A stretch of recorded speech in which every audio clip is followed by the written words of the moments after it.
and disappoint the wicked. Taz, we live right now. Okay, on both. Okay. All right, you want it now, huh? We live right now. Hey, Shalom Akim, Shalom Akim. Thumb. All right, man, it's another beautiful day, man. A beautiful day in the downfall of our enemy, the so-called white man. All right, I want to first say Brakatha Yahweh, Brakatha Yahweh Shai, Brakatha Yahweh, Brakatha Yahweh Shai, Brakatha Yahweh, Brakatha Yahweh Shai, for water, Yahweh, Hashem Yahweh Shai, for your tender loving mercies, and for thy words that you've blessed us to speak. And may we speak thy words in edification for the masses, for the brotherhood, which are the hopeful, the elect of Israel. All right, Hashem Yahweh Shai, the water. All right, we back at you another one. Now, this brother we have a show today, called the Wildman. Yeah, and without no further ado, turn the floor to Elder Tazadakba. Oh, we also have Elder Ayathan. We have 3 different feeds going on at the same time. So on my feed, got me, myself, Tazayawan, Tazadakba, and Elder Bishop Ayathan on the stream. So without no further ado, the brothers will start the show. Okay, brother. So we're gonna talk about the Wild Man, and I'm gonna give a shout out to it's a brother out in England. I don't know who he's affiliated with, but his channel is called KMZ, and probably after this is uploaded, I'll probably in the description link one of his videos in the description, and you can go check him out. He actually did a video on the Wild Man, and brothers happened to see it, and then I went and did my own research on it, and the Wild Man that is spoke about during medieval times is the so-called white man, the Edomite. That's who it is. See, there's a book that was put out by the Metropolitan Museum of Art. It's called The Wild Man Medieval Myth, and it was printed in 1980, and it's currently not available no more. You can look on Amazon, and they'll show it to you, but it's out of print. The paperback and the hardcover are out of print, and it's not going to be reprinted because in there is all the images that are on the internet, on Google Images of the Wild Man in medieval times comes out of that book. So, and what they're trying, Esau saying, oh, that was just a myth. No, it wasn't a myth. Those were your foreparents and your forefathers during the Middle Ages that were walking around on all fours, looking like a goddamn bear with hair all over their body, eating raw meat, having sex with animals, living in the forest throughout England, Scotland, Ireland, France, Germany, living in the forest and living in the caves, while Israelites were living in castles and sitting and ruling as kings and queens in France and England and the Netherlands and Ireland and Scotland and England, Switzerland, all these different areas. Jake was in power. Switzerland, basically, Schwarzer, black land, by the way. Schwarzer land, black land, Switzerland. So we're going to start with the scripture. I think it's in Daniel. Okay. Daniel 4:17. This matter is by the decree of the watchers and the demand by the word of the holy ones, to the intent that the living may know that the Most High ruleth in the kingdom of men. See, the Most High ruleth in the kingdom of men. All right? The Most High rules in the kingdom of men. And what it's going to say is he set up the basis of men, meaning the lowest of men. You're the lowest of the lowest scum on the planet Earth is you Edomites, you so-called white people. That's right. So it says that the living may know that the Most High ruleth in the kingdom of men. Showing you the Lord controls everything right now in this time. Start with their elites on down. The so-called white man thinks that he's God, and they think they got into power because of their own merits and their own power. No, the Lord put you up there. He controls things. He sets, the scripture tells you, he sets up one king and sets down another. You know? Yep. And when you read it, right. when you read that scripture, and the Most High is showing you how he could take someone low, the basis of men, and through his power, he could raise him up to own the earth. That's right. Yep. So showing you the power of the Most High. That's right. You know? And giveth it to whomsoever he will. And he giveth it the power, right, to whomsoever he will. So that's why when you look at it, because we were in power during the Middle Ages. And by the way, if you go to Google and you look up what does the when did the term Dark Ages come about, or what does the term Dark Ages mean, or something like that, it should pop up and say that the Dark Ages was basically from the 5th century to the 14th century is considered the Dark Ages. From the 5th to the 14th century. During that time, we were in power. And why Esau they coined that as the Dark Ages from the 5th to the 14th century, because they said, look, between that time period, there was no literature, there was no inventions, scientific inventions, so to speak, which is bullshit. Because all the inventors are Jake. Even there's a tapestry of the Moors in 1440 AD, and I think Ayathan probably has a picture of it, or could pull up a picture of it. All right, go ahead. You can read that, Ayathan. Why it's called the Dark Ages. Okay, yep. This is Google, like you said. It says, why were the Dark Ages called the Dark Ages? The Dark Ages were between the 5th and 14th centuries, lasting 900 years. The timeline falls between the fall of the Roman Empire and the Renaissance. It has been called the Dark Ages because many suggest that this period saw little scientific and cultural advancement. Bullshit. Right. Now, this is what Revelation, the 20th chapter. Yep.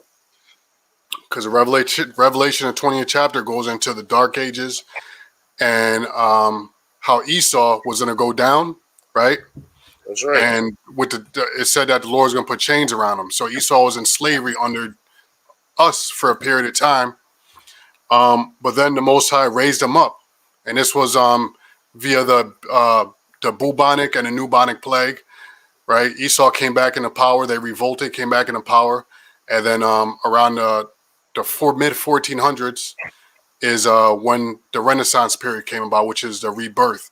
And from that point on is when they started changing all the history. So they started changing all the dark images to white images to hide their history. Right. They did all that, and they came up with what's known as pseudoscience, which is false science, to try to explain them being in power. When you had a guy in the late 19th century, which would be the 18 whatever, named Johann Blumenbach, and he came up with the 5 classifications of race: Caucasian, Malaysian, Mongolian, Ethiopian, and there was another one. I forget the name, but it was 5 different classifications of race. And the superior to him, he said the superior was the white race. And that was Johann Blumenbach. Yeah. I think it was a Caucasoid, Negroid, and Mongoloid. Caucasoid, Negroid, Mongoloid. Yeah. Those were like those are 3 of the 5, but the Caucasian is the superior. And then you also had Darwinism that came up within that same time period. So this was pseudoscience that was brought about to reinforce Esau as being the man, a godlike figure, or being the people of God or whatever, and being on top. There was pseudoscience that these devils brought forth, like you said, to hide the history of who they really are, which are the ancient biblical Edomites that the Bible has spoken of. Yep. Well, Todd, just to back you up, you remember this, right? Was that Django? Yeah, Django, right. In Django. Remember my man Leonardo DiCaprio? And he went into what you said, going into the science and using that theory to say that, looking at Jake's skulls, that they were inferior to Esau, and that Esau was superior. Right? But when you go into scriptures, what does it say? This is Jeremiah 10. It says that Jacob is a former of all things. And if you look into history, underneath everything that they hidden, right? The scriptures talk about the veil that they cast over all the nations. Right. You'll find out that all the inventions and everything that Esau has, he stole. Exactly. Everything. So contrary to what he would like you to believe, he is inferior and Jake is superior. If we get Deuteronomy 7, 7 and 6, real quick. Oh, before you get that, I got one for you real quick. Go ahead, brother. I got one for you real quick. There's a Habakkuk 2 and 4. Talking about the so-called white man right here. This is Habakkuk 2 and 4. Behold, his soul which is lifted up is not upright in him, But the just shall live by faith. And that's what we're living by. Faith. Faith in what? That the Lord is going to destroy our enemies and set us back up. All right? And set us up right. Starting with the elect. Yeah. Verse 5. Verse 5. I'm sorry. You have something to say? Yeah, his soul is can you read that part again? God. Behold, his soul which is lifted up is not upright in him. Right, his soul which is lifted up is not upright in him. It's talking about Esau, meaning Esau, just more proof that he is the wicked. Esau can't do right, even if he wanted to, even if he tried. He can't do it. Just like a dog can't be a cat, Esau cannot be righteous. He can't do it. He's not programmed. It's not in his DNA to be righteous. He can't do it. That's right. That's right. But that's why the scriptures say, never trust thine enemy. That's right. He can't help but be the devil, to steal, to rob, to get wherever he needs to go. That's right. He's the devil. John 10:10. The thief John 10:10. comes for to steal and to kill. That's right. And to destroy. But the just shall live by his faith. Verse 5. Yea, also, because he transgresseth by wine, he is a proud man. And that's why they lie. He's in power right now, so what he's doing is he's trying to erase history and rewrite it and put it in like he's God and everybody else is his subjects. That's why their elites are trying to erase what do you call that? Margaret Sanger, what do they call that shit again? Right. Genocide? Eugenics. Yeah, that's why eugenics. Eugenics. Get rid of the low, which you know who they're talking about when they say that. It starts with your so-called blacks, your Latinos, and your Native Americans, which you are the Israelites in the Bible, in case you don't know. Right? But that eugenics is about getting rid of, basically it's about getting rid of us. All right? They want to get rid of their own people because he's the devil. Yep. And get rid of the other certain peoples of the other nations. You know? That's their plan. Undesirables. And who they classify as undesirables. But when you read the Bible, you come to find out that he's the biggest undesirable on the planet Earth. From all the scriptures we're going to bring out and the history of the times of Dotbot is going to bring out. It says, yea, also, because he transgresseth by wine. And what's that wine? His philosophies. His wicked, backwards philosophies. That's his science. His science. His theories. What do you call it? What do you call them things? His hypotheses. Yeah. They teach us, what they taught us in school, man, none of that shit is facts. Like, none of it's facts. It's all hypotheses that most of those so-called philosophers denounced when they on the grave before they gave up the spirit. They denounced it. Most like what was my man? The theory of evolution. Was it Darwin? Darwin, right? Yeah. Darwin, which he did basically, and his Darwin denounced his theory of evolution, right? The Big Bang theory was denounced. All those guys, those things were even denounced. But my point is, everything we learned in school, none of it is facts. It's all BS that Esau came up with. They make shit up. Yep. That's what they do. They make things up. Like, for example, there's a solar system, everything goes around the sun, and there's 9 planets. Then as the years go by, they minus the so-called planets. Okay, there's no more Pluto, there's no more Neptune, there's no more this. He's a devil. And what happens? The world follows whatever he says. Can I read this scripture real quick? You got it. It's in the brother put in a chat, Assyrians. It's matter of fact, I'll highlight it. Job 13:4. It says, "But ye are forgers of lies." Now, what is a forger? A forger is someone that makes something, right? Yep. But to forge something, it means you got to go through like some extreme effort. You got to be a real devil to go through the trouble to forge something together. These lies. I mean, these devils spent a lot of money, a shit ton of money to hide the things that they've hidden, to come up with the lies that they've come up with. You know, like, they try to tell you. I'm gonna give you one example. Like the chariots, right? They try to tell you that those are aliens from outer space. From outer space, green men. Right? And they spent tons of money to fly airplanes and have these green dummies that they would throw out the airplanes and say, hey, an alien crashed. Right? I mean, that caused a lot of money. That's a lot of effort to go through. And then do you know, like NASA, when you go in a store and you buy a picture of outer space and the planets, when NASA takes them pictures, they got to send them to designers to get Photoshop, because those pictures always have chariots. They'll have chariots all over them pictures of space, so they got to send them to NASA to get them things erased, right? You go to the museum. In the museum, all those bones and all those dinosaurs, that shit is all made up, right? I'm not saying dinosaurs are not real, but I'm saying those things you see in the museums, a lot of that stuff is stuff that they made up, you know? When it comes to the evolution, when it comes to the part of the museum that shows evolution, that's all stuff that they made up, because nobody actually sat there and actually watched an amoeba turn into a goldfish, and then from a goldfish into a spider, and then from a spider into a dog, from a dog into a cat, to a saber-toothed tiger, into a man, into a monkey, into a primate, and then into a man that can't walk. Fucking nobody amoeba. actually watched that happen. Hey, you know what's amazing? And you got these people out there spending thousands upon spending their last. Well, a lot of them ain't got no money. They take out loans to go to these college institutions to get further dumb. Yeah. Stupefied, man. Oh, and a part of the scripture you're reading, brother, about he's the forgers of lies. A part of that is the iconoclasm. Right. The iconoclasm. That's them actually forging. You know? Man. That's why we're talking about what we're talking about, because the brother, if he could put one of those, I sent you the thing about the Wildman, right? Before you go, hold that thought. Mm-hmm. Hey, you brothers on my feed, a lot of these pictures they're gonna put up. You can see it on call your name of your show. On GMS on air, on GMS on air, and on Disappoint the Wicked. Yeah, those channels on YouTube. All right, I'm just live feeding this what we doing right now. Yeah, so like the brother said, if you're looking at Tazion's feed, you can see on GMS on air and then on Disappoint the Wicked.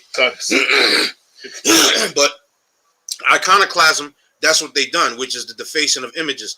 They paid people to take dark images and repaint them over as white, and then push the dark images so far to the back. If you go to Google, for instance, and you put in like if you put in, say, like Constantine the Great, or you put in say Saint Nicholas, they're gonna show you images of Saint Nicholas, a white man with a beard, but in actuality he was a black man. And they'll show you the images of Saint Nicholas being dark, but then they'll show the same image lightened up, and then the same image lightened up even more, to the point where the image will look like a so-called white man. But the image, you see the image when you pulled it up, the image that was all the way to the right, if you go back, and all the images up, go back one more, the image that's all the way to the right over there, that's the real image of him, the dark one. Then that dark one, that's really him, but then they lightened him up. They made the same image, but then lightened them up. Then they lightened it up again, Then they put the so-called white man's face up in there. Mm-hmm. So that's how Esau does it. Gradualism. And they phase the black image, the dark image out, and the white image is there. So you look at King James, King James the First of England, also known as King James the Sixth of Scotland. They had a person paint him over as a white person, but he's a black man. So this is what the so-called white man does.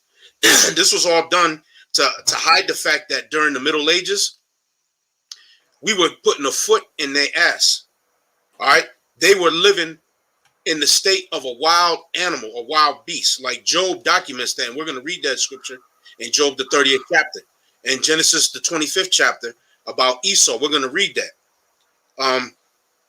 So the brother did put the image up there of I'll put it back. He put the image up there of the wild man in medieval times. And Esau's trying to say that, oh, this was just a myth. No, it wasn't a myth. If you want to read that ayat, then the caption up under that, since you put it on the screen. Yep. It says, from the earliest times, our sources associated wild men with hairiness. By the 12th century, they were almost invariably described as having a coat of hair covering their entire bodies. Wait a minute. A coat of hair. All right. I got covering their entire bodies. And Zion's going to get Genesis. Now, I'm going to show you something here. This is a book from the Smithsonian called In the Age of Mankind. This was put by the Smithsonian Institute, which is where? That's what, in D.C., right? The Smithsonian, right? So I'm going to show you something in here, and Tazion's going to read the scripture because it said that they had hairiness all over their body. This is a bunch of goddamn so-called white people And look at him. Hairy. He's like Gnome from Superman 2. Yeah. Hairy. Yeah, beast. right. See it? Yep. You should back it up a little bit, but yeah. There. Yup, and up. There we go. Yep. Just like yep. Let me try to. You see it better now? Con. Better, right? There you got it. Con. Yep. Yep. There you go, Zion.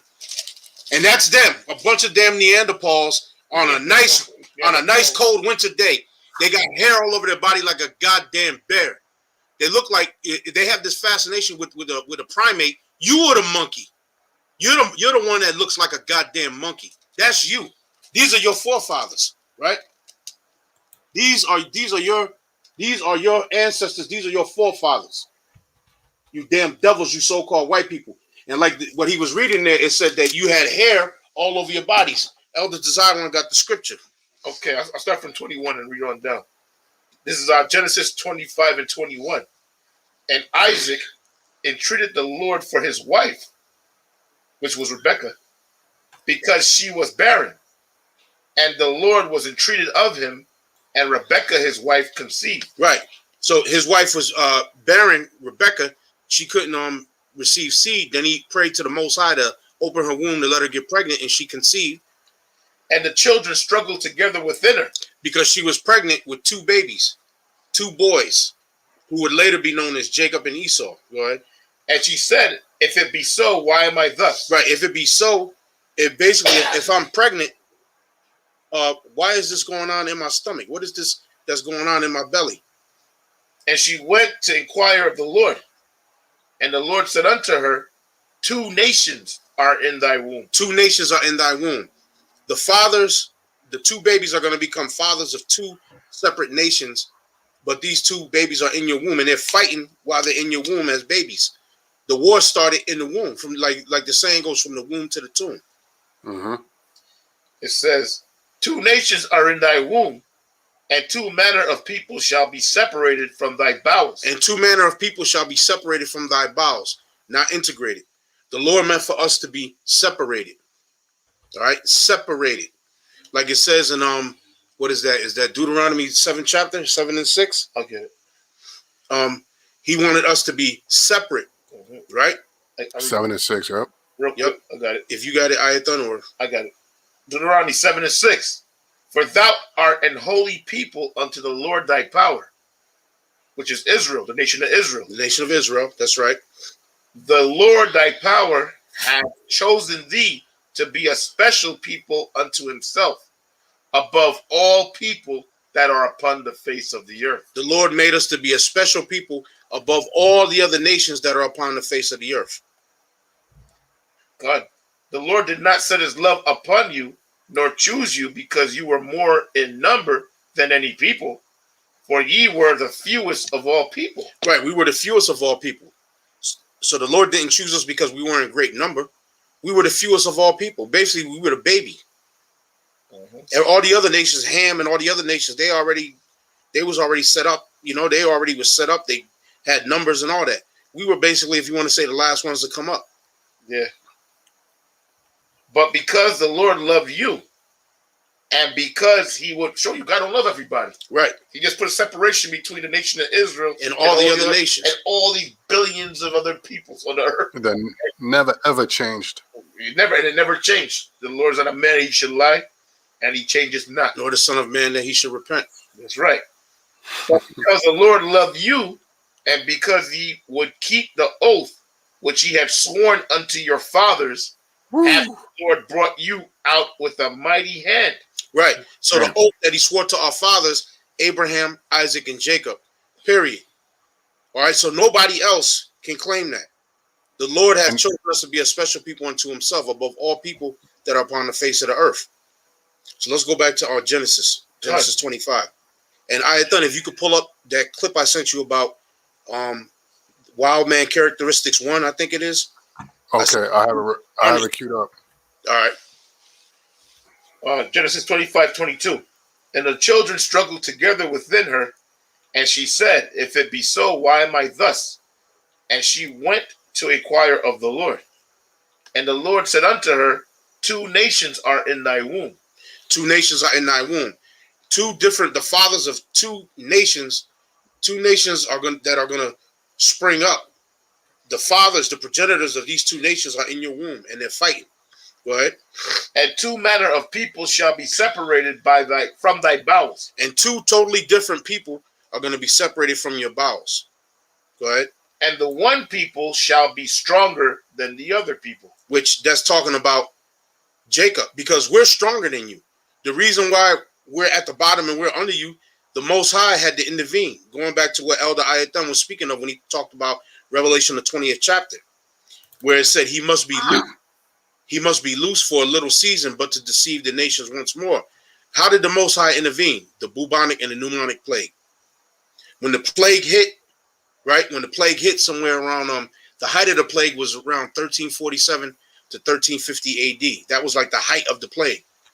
And you're talking anywhere from 75 to maybe 200 million people died in Europe. Those are estimated numbers when you look it up. They can't give an exact number because nobody actually counted every dead body. So they're giving you an estimate. Anywhere from 75 million to 200 million people were dead because of the plague. And that was around the time when the 1,000 years it speaks about in Revelation, the 20th chapter, right? Was fulfilled. The 1,000 years was fulfilled roughly around that time period.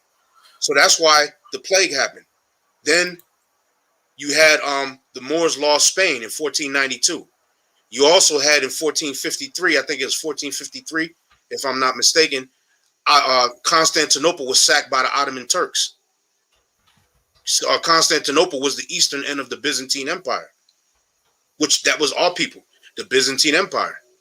Black people that were ruling Rome all the way to the Balkans, all the way to Russia. From Rome all the way to Russia, Jake was ruling during medieval times. And the one people shall be stronger than the other people, which is us. And the elder shall serve the younger. And the elder shall serve the younger. Do you have that do you find that clip, Ayathan? Con, I got it. I'm bringing it up right now. All right. 1 second. Because it's going to shed a lot of light on it. We read about Esau in Genesis, right? The first came out red all over like in hairy garment. We didn't get there yet. we didn't get there yet, but we are going to get there. Yeah. So I'm going to have him read a little bit of this, and we're going to read more in Genesis. Okay. So go ahead, Ayathan. You can... Okay, Con, here we go. So it says, by every account, the wild man's behavior matched his primitive surroundings. Strong enough to uproot trees, he was violent and aggressive, not only against wild animals, but also against his own kind. Right. His brutish, contentious nature expressed itself in a natural combativeness against which neither beast nor man was equal. Right, because Esau, he's very combative. These people are about war. Everything you see with the so-called white man, when you look in American history, you look in European history, they're always going to war. They're always combative, and they're always going to war against somebody for whatever the case may be. It's going to steal people's resources, sack that society and make them poor, and then they set up their puppets in there to drain them of whatever resource they got. Gold, silver, oil, which is black gold, whatever the case may be. That's how these devils operate. Go ahead, brother. Go ahead. So Genesis 25 and 24.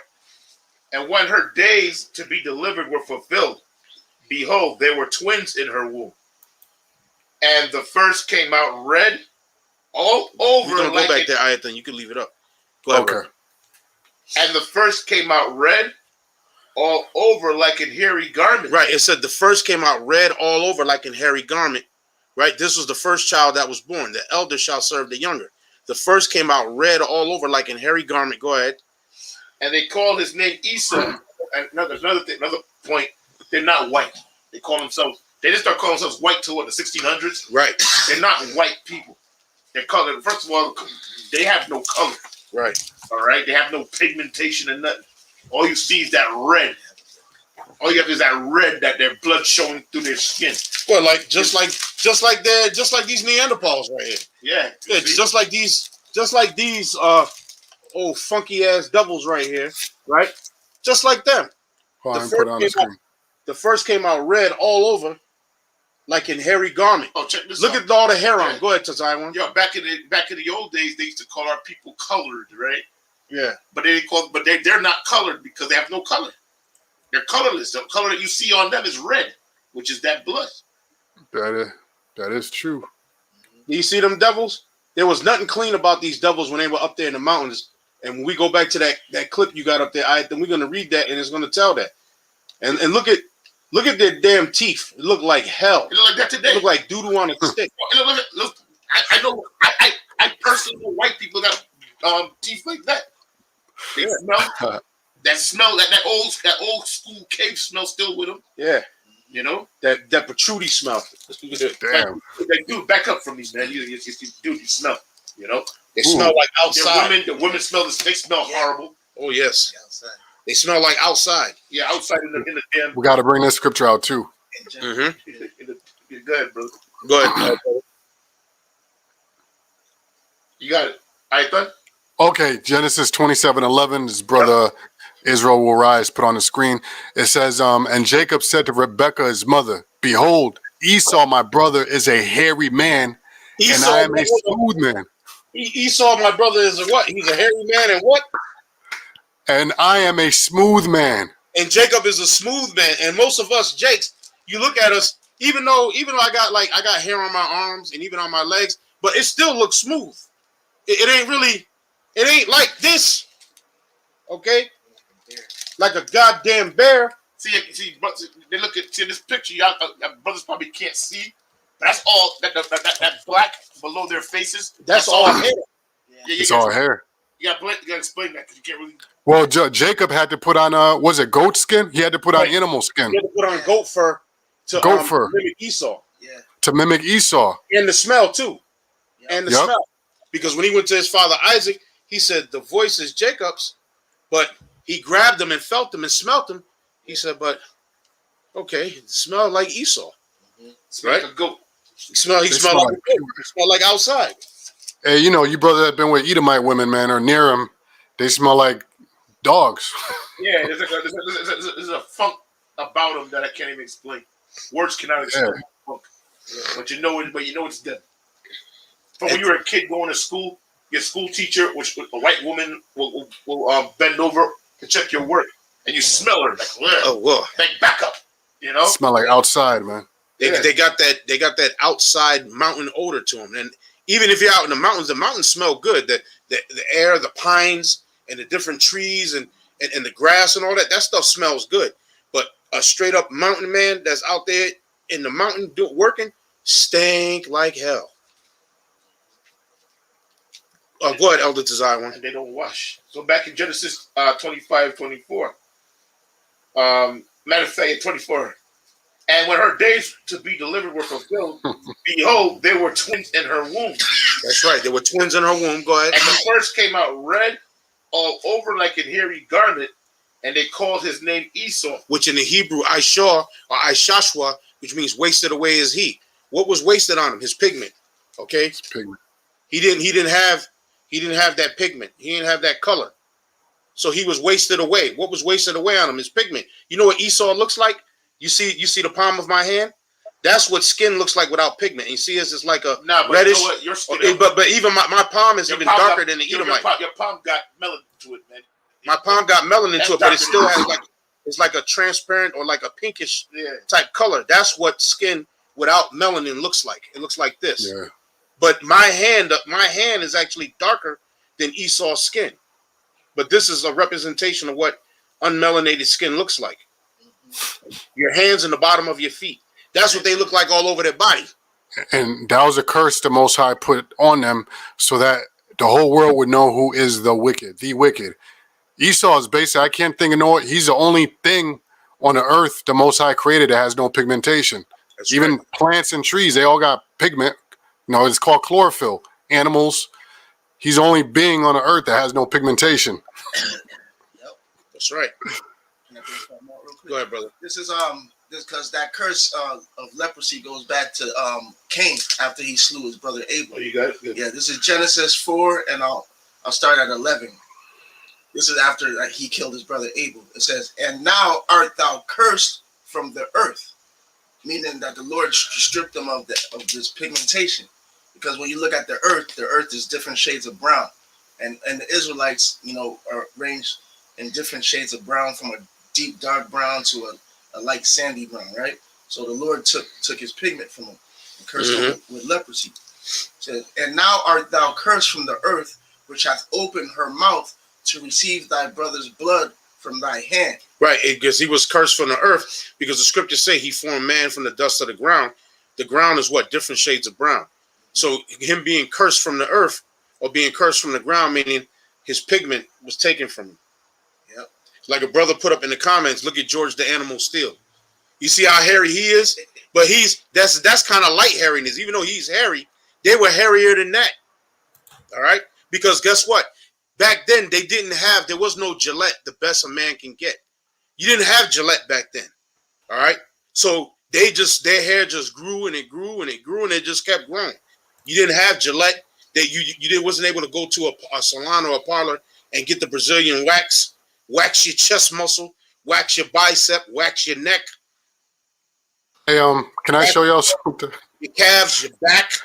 You weren't able to go do that back at them times. So there was no Gillette, the best that a man can get, or no Remington. Clippers. Yeah. There were no clippers. I mean, there were scissors back then, but how the hell you would only cut so much of that with scissors?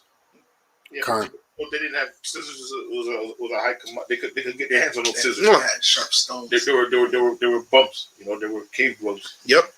I got something real quick for y'all. I'm gonna put on the screen.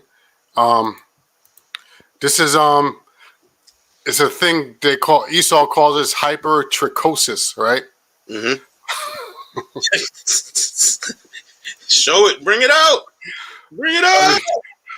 I'm gonna let y'all say what you gotta say. But yeah, check this out. That's werewolf children. Yeah. Here. That's them. That's what they look like. All over like a hairy garment.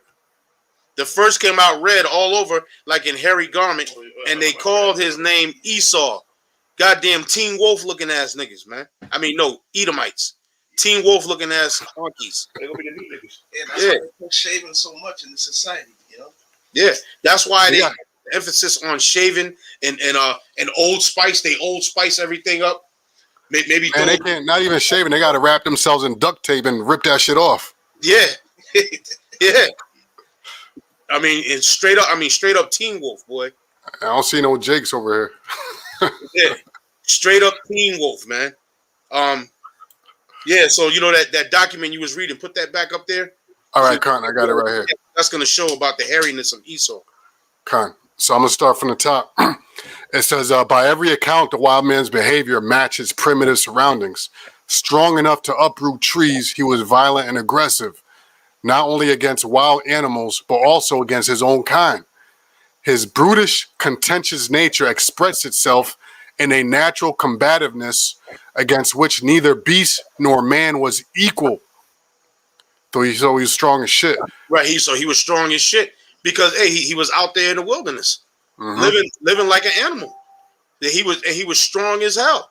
When you're living that type of life, that rough life, hey, you're gonna be strong as hell. Like Elder Tazawin always talks about when he was younger and he went to Jamaica, how they would ride. They got a go-kart and they had buckets and they would ride downhill to go get water, but then you have to push those buckets and the go-kart back up the hill to go back up to your grandfather's farm. So what do you think is happening to you every day that you're doing that?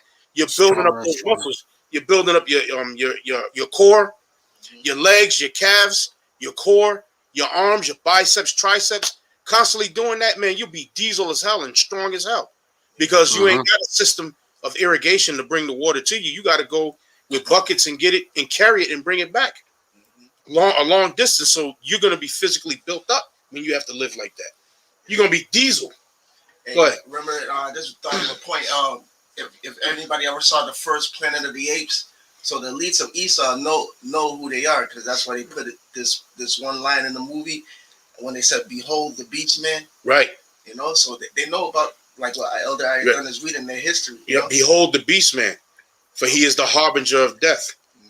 For he will make a desert of his home and yours. Shun him. drive him back into his jungle speaking lair. of his home and your home, what's going on right now with this nuclear talk between the U.S. and Russia? Yeah.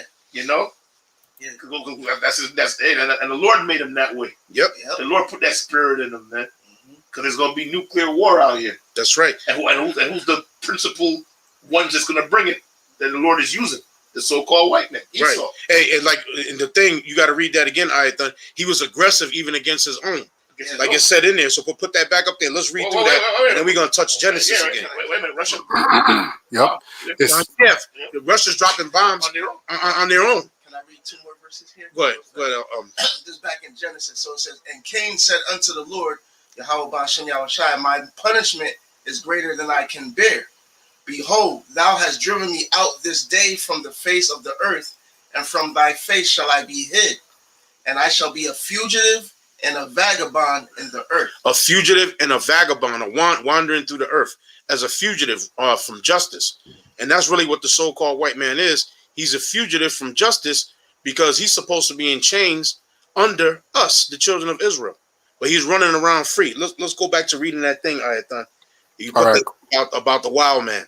And we're going to read through it, and then we're going to hit Genesis, and we're going to hit Job 30 and 30. If you want to get that on back, Ibad. All right.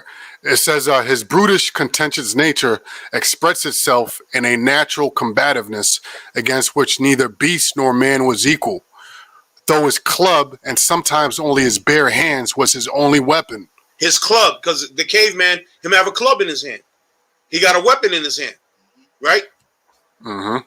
That's what he's about, weapons. What was Esau given? The scriptures tell you what was given to him was a sword. Isaac blessed Esau with the sword and said, by the sword shalt thou live. And we're going to go back to read that, but let's read through this, and then we're going to finish that in Genesis. Yep. It says, with his instinctive knowledge of the ways of the wild beasts, the wild man was a skilled hunter. What was Esau? Esau was a hunter, a man of the field. We're going to read that in the scriptures. Esau was a hunter, a man of the field. Go ahead, Ayathan. Yep. The wild man was a skilled hunter, but in spite of his physical supremacy, shrank from contact with humans and frequently even with his own kind. Right, because they didn't have no social skills. So his only social skill was really to hunt and really just basically to have sex to reproduce. And he used to grunt. They ain't have no language. That was them. He's a beast. That's how they talk to each other. Remember the killer? Oh yeah. Yeah, like on Hell Night. Yeah, like on that movie Hell Night. Go ahead. Yeah,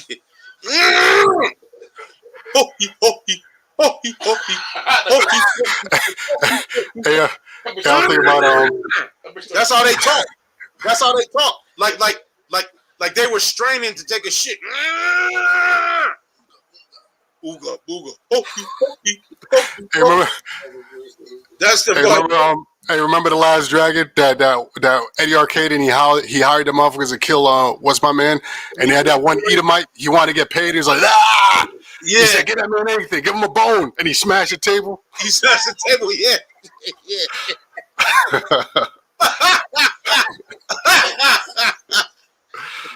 Go ahead, brother. Go ahead. Read it. It says, with his instinctive knowledge of the ways of wild beasts, the wild man was a skilled hunter, but in spite of his physical supremacy, shrank from contact with humans and frequently even with his own kind. Because we're humans, because he didn't look like a human. He looked inhuman. The humans were who? Us, Jake, and even the other nations that were round about were civil. This dude was in the woods, in the woods and in different caves and running around on all fours. Is going to explain in this document about the wild man. This is the wild man of medieval times that they say, oh, this was a myth. It wasn't no damn myth. These are your forefathers. Go ahead. Yep. It says, indeed, his inept social abilities apparently limited him to only that cooperative union required for procreation, which is sex. That's why in a lot of images of the caveman, you see them dragging a female, right? He got his club over his hand, and he's dragging a woman to do what? To go pop her. They usually go run, and they're seen grabbing somebody's maiden and running off and back into the woods with her, so they could go. Hey, he went clubbing. Right, he went. Yeah, that's right. He went clubbing. Go ahead. It says, indeed, his inept social abilities apparently limited him to only that cooperative union required for procreation. Sex. Lacking agriculture, But they he was wasn't forced. planting nothing.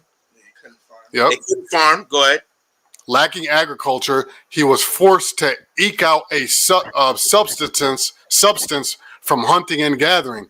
Hunting and gathering. Right. Yep. Thought to crawl around on all fours. And I think that's Esau, his philosophies. He tried to say that's where all of us, through evolution, he calls that what, the hunters and gatherers, right? No, that's him. That ain't That's us. him, exactly. Because when they was doing this in the medieval times, we were living in castles. We were living in castles. We were cooking our food with fire. We had plates, forks, knives.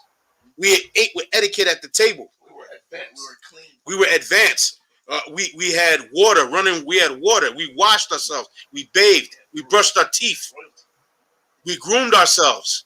Oh, I got it right here, Elder. Right, and that right there goes to 1440 AD, and this is a castle in France that was being attacked by the Wildmen, and these are the Moors that are in the castle, and you see in the castle, you see the king and queen and the princess over there to the right with a crown on, black people, and you see the knights, the knights which are all black with bows and arrows defending the castle against the Wildmen, and you see them hairy ass, and they're coming with clubs and tree pieces broken Sticks. off the trees and sticks, straight up Ooga Booga style. They come straight up on the Ooga Booga tip. This is a tapestry that goes back to 1440 AD. Good. French tapestry of them in trying to invade a castle in France that was occupied by Moors. So they were living out in the woods on all fours, right? Like a goddamn animal, looking like a damn bear, right? And we were living in castles, dressed up, draped up in nice clothes with etiquette. So let's go back to that document and keep reading. So it says here, lacking agriculture, he was forced to eke out a subsistence from hunting and gathering. Thought to crawl around on all fours, he scratched tubers and roots from the ground, picked berries and gnawed on verdure. Man, that's all in the scriptures. They braid among the mallows, eating juniper roots and berries. Oh man, Well, wait a minute, it's saying that right here. This is talking about the wild man in medieval times. Go ahead, brother. Yep. It says when he killed game, he ate it completely raw. Wait a minute. He ate it when he killed game. He ate it completely raw. Now let's go back to Genesis and let's read some in Genesis, and we're gonna come right back there.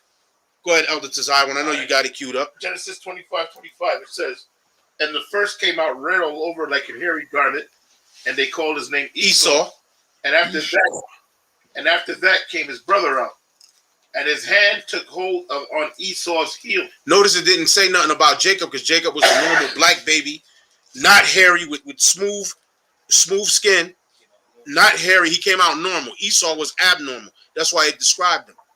Go ahead, brother. And his hand took hold on Esau's And he grabbed Esau's heel. As soon as Jacob came out, boom, he grabbed Esau's heel, signifying he's going to pull Esau's ass down. Yep, that's prophetic. Because now we're living in the time of Jacob pulling down Esau. That's right. Through the spirit of Yahweh Ba'Shem Yahushai. Go ahead, brother. And his name was called Jacob. Right, Jacob, Yaiqua, which means supplanter. Go ahead. And Isaac was 60 years old. 60 means 60. 60 years old. Yep.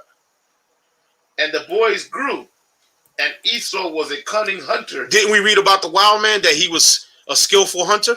The wild man in medieval times, he was a skillful hunter. We're going to go back to that document, but we're going to read further down. You know, for time, we're not going to back up and go back to the top and read it. But it said he was a skillful hunter, didn't it? What it said there about Esau? All the desire one? And Esau was a cunning hunter. A cunning hunter. This is your forefather. Okay, this is Esau during the Middle Ages. It's the same description as Esau in the Bible. The wild man is Esau. Go ahead. Hunting magazines. Right, hunting magazines. They show the Edomites that they're going out there sport fishing. They catch the fish and they hook them, and then they hook the fish, show it, and then they put it back in the water. They're going to hunting for game. Right, even not where we at here. They go out into the woods. Mm-hmm. And there's a certain time of the season they go out there shooting bears because there's too much bear population. Yep. You don't see Jake going out there. Yeah, I'm gonna help them out. Yeah. Nope. It's mainly white crackers, hunkies. They go out there to shoot bears, shoot deer, shoot deer. They chop off moose heads and put it up on their walls. Yep. Bear rugs. They call that taxidermy. Yep. They take the animal and they stuff the animal and keep it in Stuffed their house. animals. Have a bear. Yeah. And keep it stuffed in the house. Like his brother Ibad said, they go out to after safaris and shoot a lion. They bring the lion back and stuff him up and have him up in the house. Mm-hmm. Posing. Yeah. That's Esau. He's a skilled hunter. Go ahead, Elder Zion. This whole thing is spiritual. It says, and the boys grew, and Esau was a cunning hunter. Esau was a cunning hunter. Go ahead. A man of the field. A man of the field. Where was the wild man at? The wild man was in the field, in the wilderness, on all fours, straight up ooga booga in it. Straight up ooga booga style. Beast mode. In beast mode. Like Elder Abad said, he was straight up in beast mode for real. And Jacob was a plain man. And Jacob is a plain man dwelling in tents. Go ahead, Elder Zion. Let's read some more there in Genesis. And Isaac loved Esau because he did eat of his venison. Now, Esau was a hell of a cook. And a lot of them Edomite chefs, they bad as hell. They get down. And the venison Esau cooked, it was well done. Isaac loved Esau's venison. Esau could cook. He could get down. And a lot of them Edomite chefs, they be getting down. Go ahead. But Rebekah loved Jacob. Of course, Jacob, that's us. Jacob's a mama's boy. You see it all over with straight up mama's boy to the core. Jacob's a mama's boy. Go ahead. Right. And the Lord set that up. The Lord did that. Yep. All right. Yep. Some things could play out. So things could play out. That's right. You know. And Jacob sod pottage. Right. Jacob was cooking some pottage. He was stewing some meat. Right. He was stewing some pottage. Go ahead. And Esau came from the field. Esau was going out to the field hunting, out in the field doing what he do. Go ahead. He came from the field. Came from the field. And he was faint. And he was faint because he was out there. He didn't catch nothing. So he was hungry and he was faint. Go ahead. And Esau said to Jacob, feed me, I pray thee, with the same red pottage. Because it wasn't fully cooked yet. The meat was cooking, but the blood hadn't been cooked out of it yet. It was still raw. It was still raw. That's right. Esau said, look, feed me with that same red pottage. Go ahead. For I am faint. For I am faint. Go ahead. Therefore was his name called Edom. Right. So at that moment, his name was called Edom, which means red. Out of warm.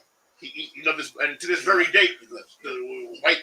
If you go to any restaurant as a black guy or Latino guy or a native, and you order your burgers or your steaks well done, yep, they get a problem. They have a problem with that. Right, they have a problem with it. Yeah, you know, I had a cracker tell me that which is fucking bullshit. Show you he's a demon and a forger of life. He gonna tell me that eating it raw like that is more healthy. First of all, you can catch salmonella. Right, you can catch foodborne illnesses from that. Foodborne illnesses. It gotta be cooked. That's the shit they say. Yeah. Parasites, things that you have to cook it well done. And they like to eat it. They'll either have it bloody or medium. The bloody, like this. Rare. Yep, like that. Bloody. That's steak tartare.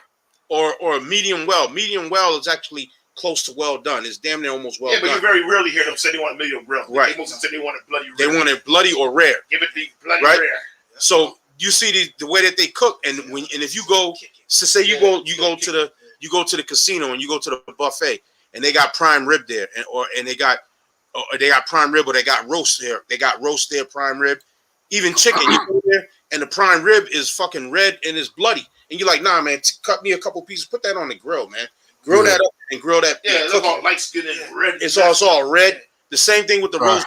You're like, nah, man, put that on the grill. Put that on the grill, and then let me get that. And then if they got roasted chicken there, don't even touch it, because the chicken is gonna be soft and gooey, and bloody and pink on the inside. Nah, just leave that there. Don't even touch that.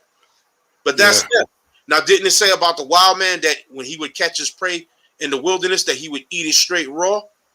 That's the Esau. That's the Esau, the Edomite, the Esau. Go ahead, Elder Zion. And I think we're gonna go right back there. So keep that cue. Go ahead, Elder Zion. And Esau said to Jacob, feed me, I pray thee, with that same red pottage. With that raw meat. Go ahead. For I am faint. Therefore was his name called Edom. Right. Therefore was his name called Edom. And Jacob said, sell me this day thy birthright. Right. Jacob said, look, okay, sell me this day your birthright. and I'll give you this this undone pottage. Go ahead. And Esau said, Behold, I am at the point to die. And what profit shall this birthright be to me?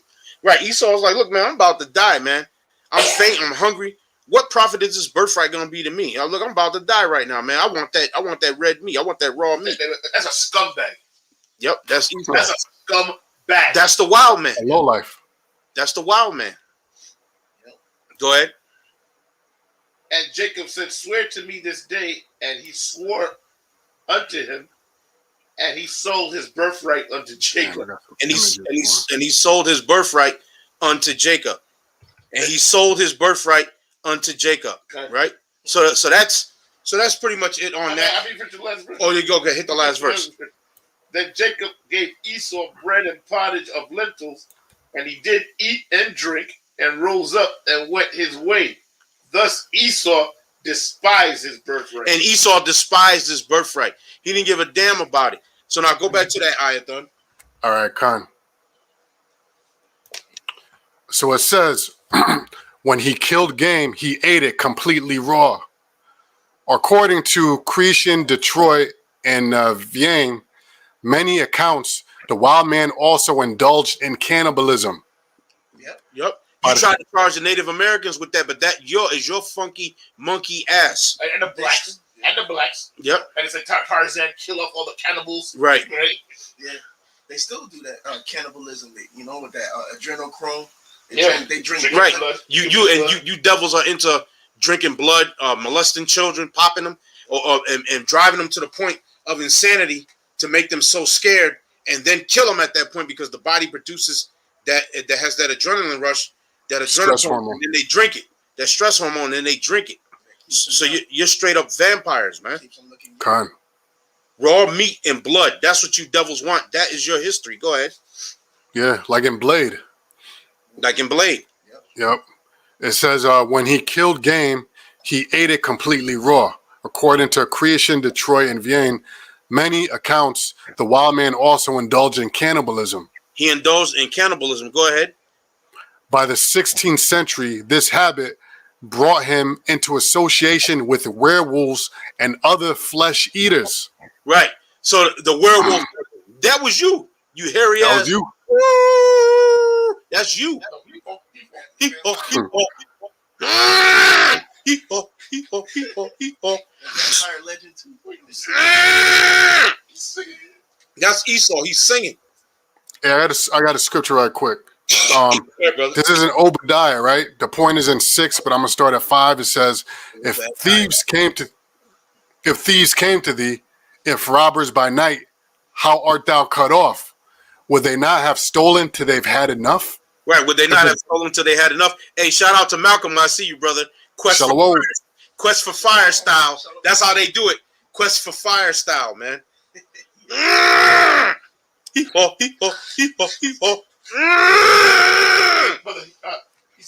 he hauled once. That's how they communicate with each other.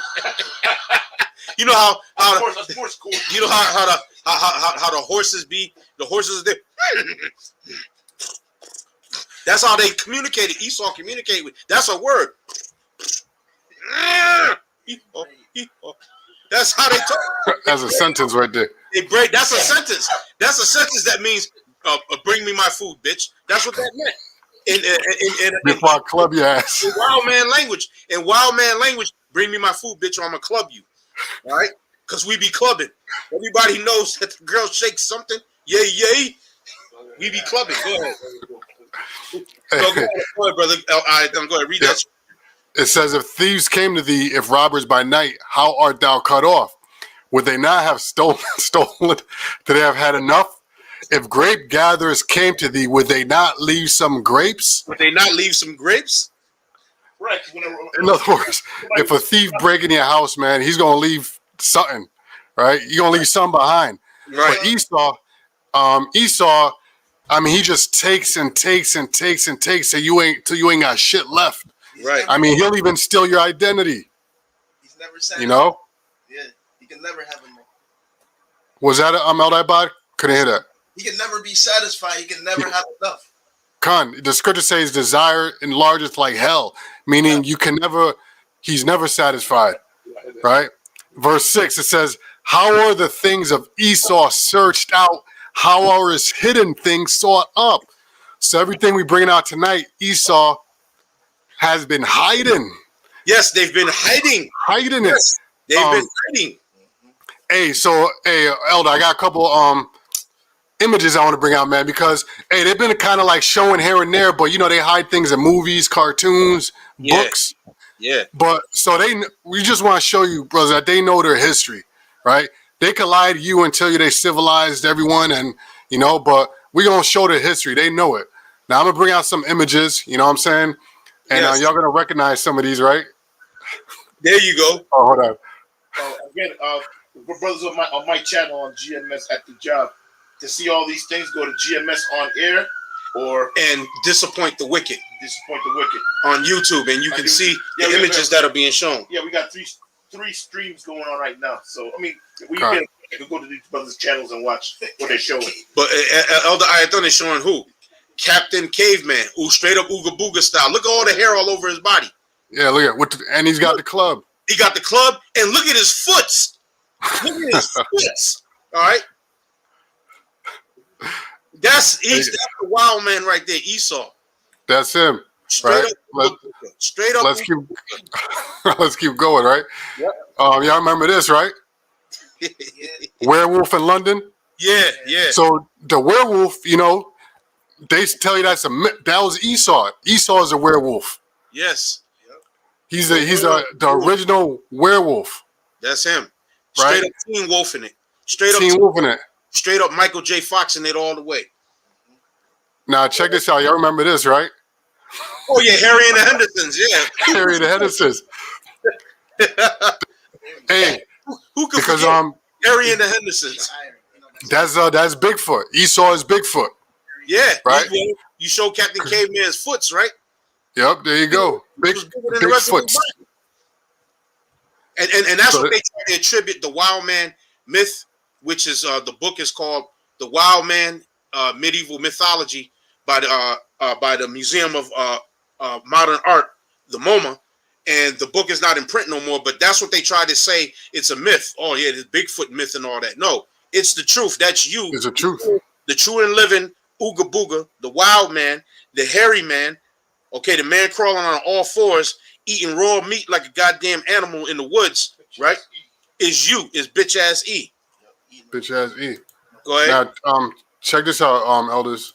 So, this is a term called troglodyte, right? Which that means caveman. That means caveman. Which they also say that this is a myth. They teach us as a myth, but this is real, right? This is Esau in his earlier state before Jake civilized him. We civilized him.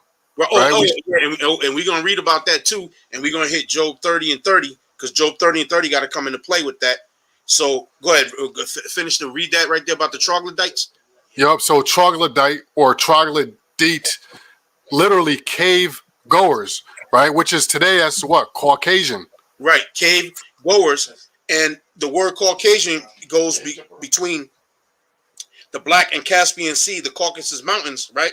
Which is over in Georgia, Russia, but not all the Edomites was up in the Caucasus Mountains in Georgia, Russia. These are the wild man, Esau, the wild man during medieval times. They dwelt in the forests and in the mountains of Great Britain, of Scotland, of Ireland, of France, of Rome, all of them different areas, Romania, all of them different areas have woods and forests and have caves and mountains, and they dwelt in those caves and mountains throughout all of Europe. Most famous is the Caucasus, but all the Edomites wasn't just up in the Caucasus.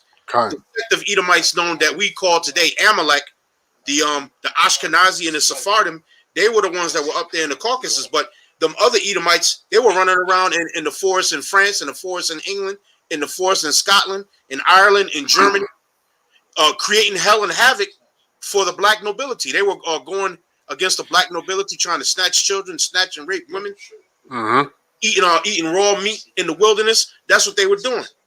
Hey, Elder Taz, I believe even up until the Greek and the Roman Empire that they had still had Edomites out there in the forest and in the woods.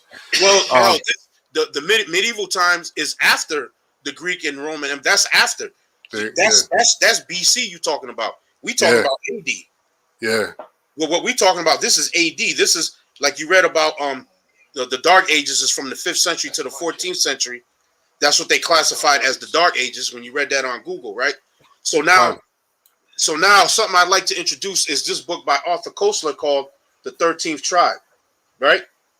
And Arthur Koestler was a rabbi, and he went through the history and was like, look, if his people, which are the so-called Jews, the big-nosed people, are Jews, there would have to be a 13th tribe because they are not from the ethnic stock of Abraham, Isaac, and Jacob, which they are because they're Esau. They're from the stock of Abraham and Isaac, but not Jacob. They're from Isaac's son Esau. That's who they are because they're the Edomites. Now I'm going to read a couple excerpts here. I'm going to read from page 20. There's an excerpt here on page 20 in the 13th tribe that I would like to read. Actually, I'm going to start on page 19. At the very bottom of the page, it says, after a century of warfare, the Arab writer obviously had no great sympathy for the Khazars, nor had the Georgian or Armenian scribes, whose countries of a much older culture had been repeatedly devastated by Khazar horsemen, which are you so-called white people, you that call yourself Jews, the Ashkenazi and the Sephardim. It says a Georgian chronicle, which this is a Georgian record echoing an ancient tradition, identifies them, the Khazars, with the hosts of Gog and Magog, wild men with hideous faces and the manners of wild beasts, eaters of blood. Whew. Do you want me to read back that thing up, brother? You want me to back that thing up right there? Yeah, back it up. This is in the 13th tribe. This is page 20 at the top of the page. It says a Georgian chronicle, which chronicle means record, echoing an ancient tradition, identifies them, the Khazars, with the hosts of Gog and Magog. You're not Gog and Magog. Gog and Magog is actually Japhetic, but you went into Gog and Magog's land and took over. It says wild men with hideous faces and the manners of wild beasts, eaters of blood. Didn't we read Genesis 25? Con. You saw with the red pottage. Didn't we read in that document, which we're going to go back to that document about how they ate raw meat? Now, this is about the Khazars, which became what is known today as modern Jewry in the 13th tribe by Arthur Koestler, who was a rabbi, and he wrote about this. Now, I got more up in here. I got more. You got something else to design? You want to say anything? You got anything? Okay. Now, let's go in here in the 13th tribe. See, we 13th tribe in it right now. So let me go here and show what happened when during the Middle Ages when Esau they were trying to convert these devils. I'm going to page 37 and page 38 and page 39. It says here, this is dealing with the Khazars. Another term they called them was the Guz, Ghuzz. It says the sexual morals of the Guz and other tribes were a remarkable mixture of liberalism and savagery. Their women, talking about the Khazar women, the so-called white women, okay, the Ashkenazi and the Sephardim, their women wear no veils in the presence of their men or strangers, because our custom, our women had to wear a veil and she had to be covered from head to toe. Now, the Ishmaelites, they practiced that. Their women wear veils over their face, right? That's only, her face is only supposed to be revealed to her husband. They wear the veil. You can see their eyes, but you can't see their face. And they got the long flowing dress to cover the shape of their body, not showing the shape. But it's talking about their women wear no veils in the presence of their men or strangers, nor do the women cover any parts of their bodies in the presence of people. So they're straight up buck naked, hairy as hell, the women. It says, nor do the women cover any parts of their bodies in the presence of people. One day we stayed at a place of a Guz and were sitting around. His wife was also present. As we conversed, the woman uncovered her private parts and scratched them. She had to scratch and sniff. She scratched them, and we all saw it. Thereupon, we covered our faces and said, my God, forgive me. The husband laughed and said to the interpreter, tell them we uncover it in your presence so that you may see and restrain yourselves, but it cannot be attained. This is better. Who the hell wants that thinking that shit? You know what I'm saying? Looking at that will make you refrain yourself. It says, this is better than when it is covered up and yet attainable. So them walking around buck ass naked, scratching and sniffing is better than being covered up. It says, adultery is alien to them, yet when they discover that someone is an adulterer, they split him in two halves. This they do by bringing together the branches of two trees, tie them to the branches, and then let both trees go, so that the man tied to them is torn in two. Now I'm going to read on some more, and then we're going to read Job, the 30th chapter, right? Because this is dealing with the 13th tribe, which is dealing with the history of you so-called Jews that in the century AD, you converted to Judaism, right? You were under Chagan Bullen, and he was looking for a religion to clean you dirty, nasty, filthy devils up. We're reading about your dirt, your nasty, your funk, and your filth. Oh, and it's going to get funkier. It's going to get funky. It's going to be funky for you because it's going to get funkier.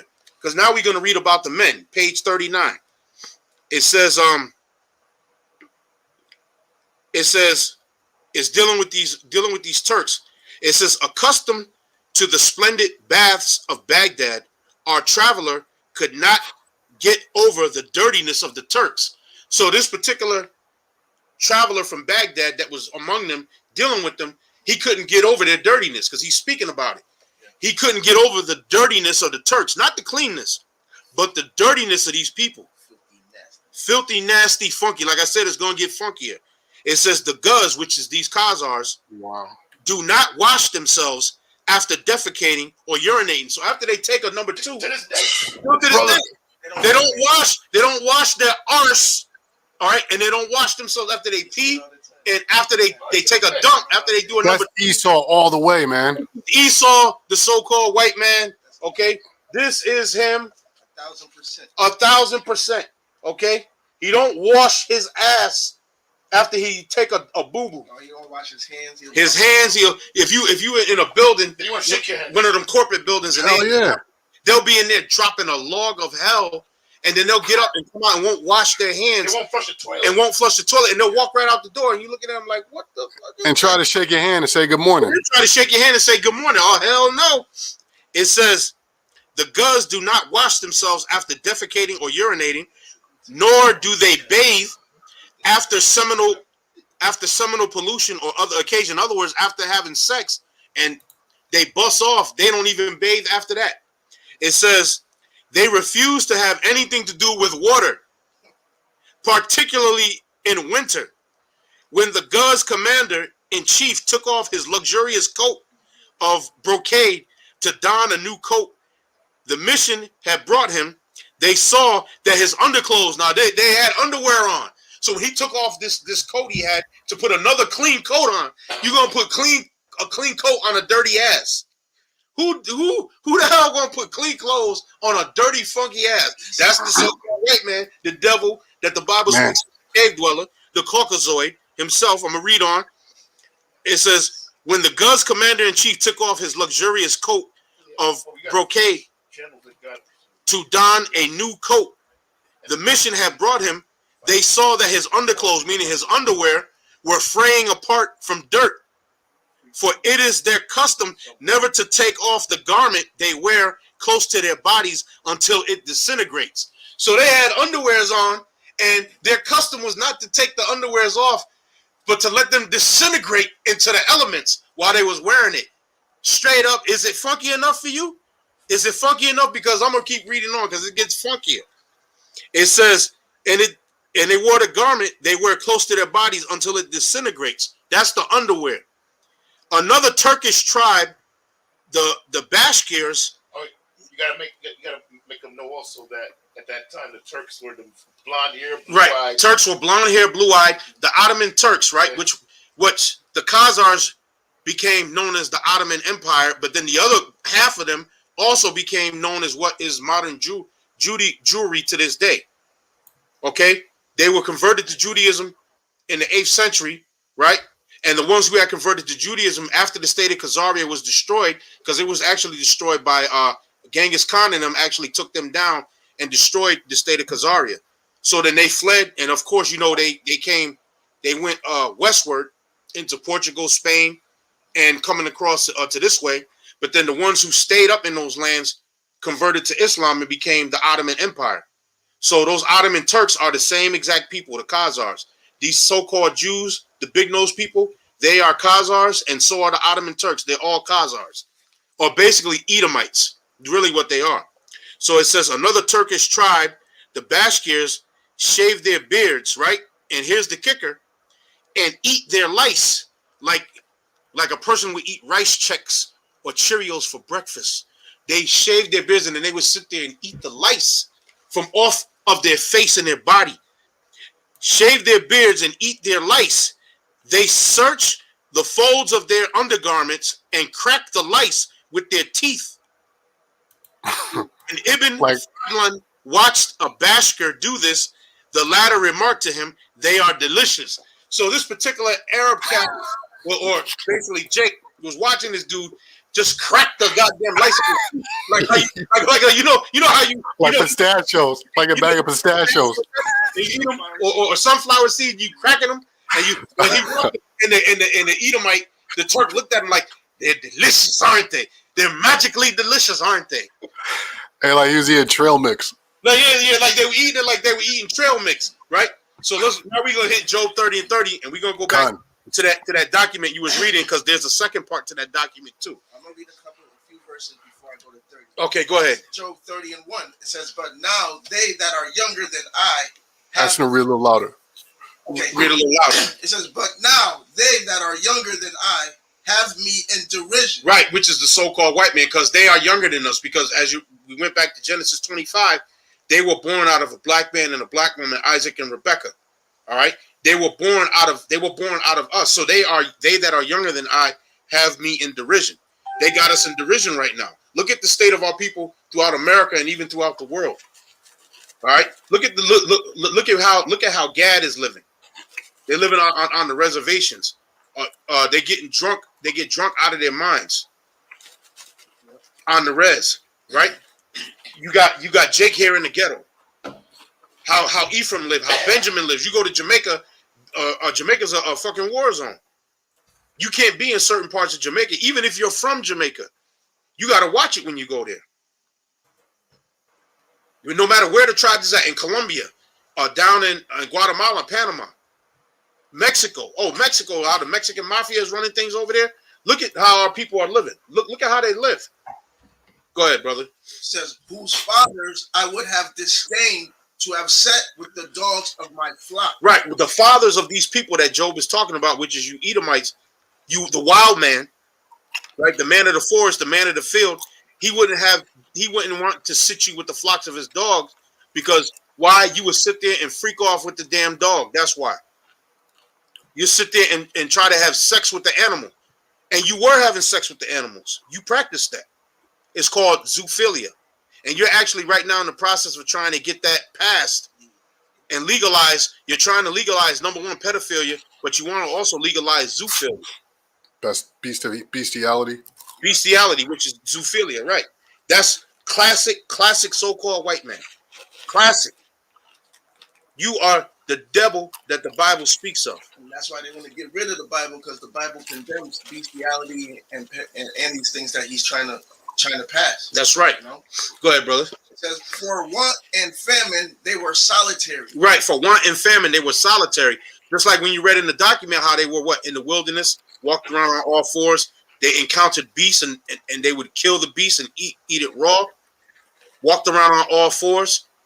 Go ahead. It says, "Fleeing into the wilderness in former time." The wild man of the wilderness in former time, right? Job was talking about them. We're speaking about medieval times, but Job was speaking about it back then. Go ahead. says, fleeing into the wilderness in former time, desolate and waste. Desolate and waste. Go ahead. Who cut up mallows by the bushes. Who cut up mallows by the bushes. And juniper roots for their meat. And juniper roots for their meat. Now, didn't we read in that document? It said like how they ate berries. They cut up berries. That they whatever they could find, they scrounged it up and they ate it. Well, hunter gatherers. Well, that's right there, Job the 30th chapter. They ate a lot of root vegetables. They ate a lot of root vegetables. Yep. Juniper roots. Go ahead. They were driven forth from among men. Wait a minute. Elder Ibad read that they were driven forth from among men. Now we're talking about medieval times. So medieval times during the Crusades. Jake, I'm gonna put it here on the screen. If you could come to me, Elder Ayathon, because I got something here. This is a book called The Cross and the Crescent, a history of the Crusades. Now, during this time, medieval times, which we're speaking about, right? In here, it said in Job 30:30, it said they were driven forth from among men. They were driven. These were black men, the knights, that were taking these devils and pushing them into the wilderness and pushing them up into the caves. You see that, Elder Ayathon? Yeah, Khan. This is in the book, The Cross and the Crescent. You can see it real clear, right? Khan. Yeah, I see it. It's crystal clear. Here you go, Elder Design, when you can put it up to your camera. So, read that again, Elder Ibad. They were what? Job 35. They were driven forth from among men. They were driven forth from among men. That's showing it right there in the book. I'm going to put the book back up. I got the brother putting it up on his camera on his phone. They were driven forth from among men. Go ahead. They cried after them as after a thief. And they cried after them. You see them? You know, like when you cry after a thief, you're like, get out of here. Get out of here. And you see, these are black men. These are the knights during the Middle Ages, pushing these devils up into the caves and running them into the forest, getting them the hell out of here. You dirty, stinking, nasty, hairy, pale, pasty, blue-eyed, blonde-haired devils. Yep. And this is the proof of it right here. The Middle Ages, which is what we're talking about. From the 5th century to the 14th century. Medieval times. It says to dwell in the cliffs of the valleys. In the cliffs of the valley. They dwell in the cliffs of the valley. Go ahead. In caves of the earth. In caves of the earth. And in the rocks. And in the rocks. And in the rocks. So that's where you get that term Caucasian, which means cave dweller. Yep. They know that this is their true history. Yep. Right? And that's why they hide it. And that's why they like to live their habitation. The scriptures say whose habitation is high. They like to live in high sky rises. Yep. 100 floors up, because it reminds them of when they used to live in the caves. That's right. In the mountain. Whose habitation is high. Yep. It says, among the bushes they braid. Among the bushes they braid. Ho-hee, ho-hee. Like or they braid, like you see a horse. Like a horse. Or a cow. Or a cow. How they braid. They braid. They braid among the bushes. They braid. It says, under the nettles they were gathered together. They were children of fools. Children of fools. To this very day. To this very day. Mm-hmm. Children of fools, yep. Look how they got everything they come up with technology-wise destroys the earth, destroys your water, your air. Children of fools. The food that you eat, they poison the food you eat, the air you breathe, water you drink. Only a fool would do that. Put fluoride in your water, which fluoride destroys your immune system. Mm-hmm. Yep. Physicians of no value. Mm-hmm. Yep. Physicians of no value. Among the bushes they braid. It says they were children of fools, yea, children of base men. Children of base men. The basis of men. The basis of men. They're base. The so-called white man is base. The Lord put him over us as a severe punishment. To take the basis of men to rule over us. Starting with the Rothschild The family, lowest. whose true name is the Bauer family, Which means peasant. which means peasant. Which means that they're base and they're low. So I pull that document up and let's read through that. And then All right, Khan. because we're going to go back to Job 30, because that everything you read in there encompasses Genesis 25 and Job the 30th chapter. Yep, I got a son as well that goes perfect. Hey, Elder Inop, that's right. Caught red-handed. Can you understand it? Caught red-handed. Criminal, crimson, red. Crime. Yep. Caught red-handed. All right, Yep. so here we go. So it says right here, it says by the Yep. by the Go ahead. 16th, yep, by the 16th century, this habit, talking about cannibalism, brought him into association with werewolves and other flesh eaters.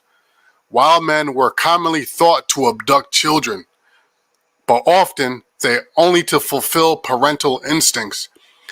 Instances of wild folk substituting changelings for human children are also recorded.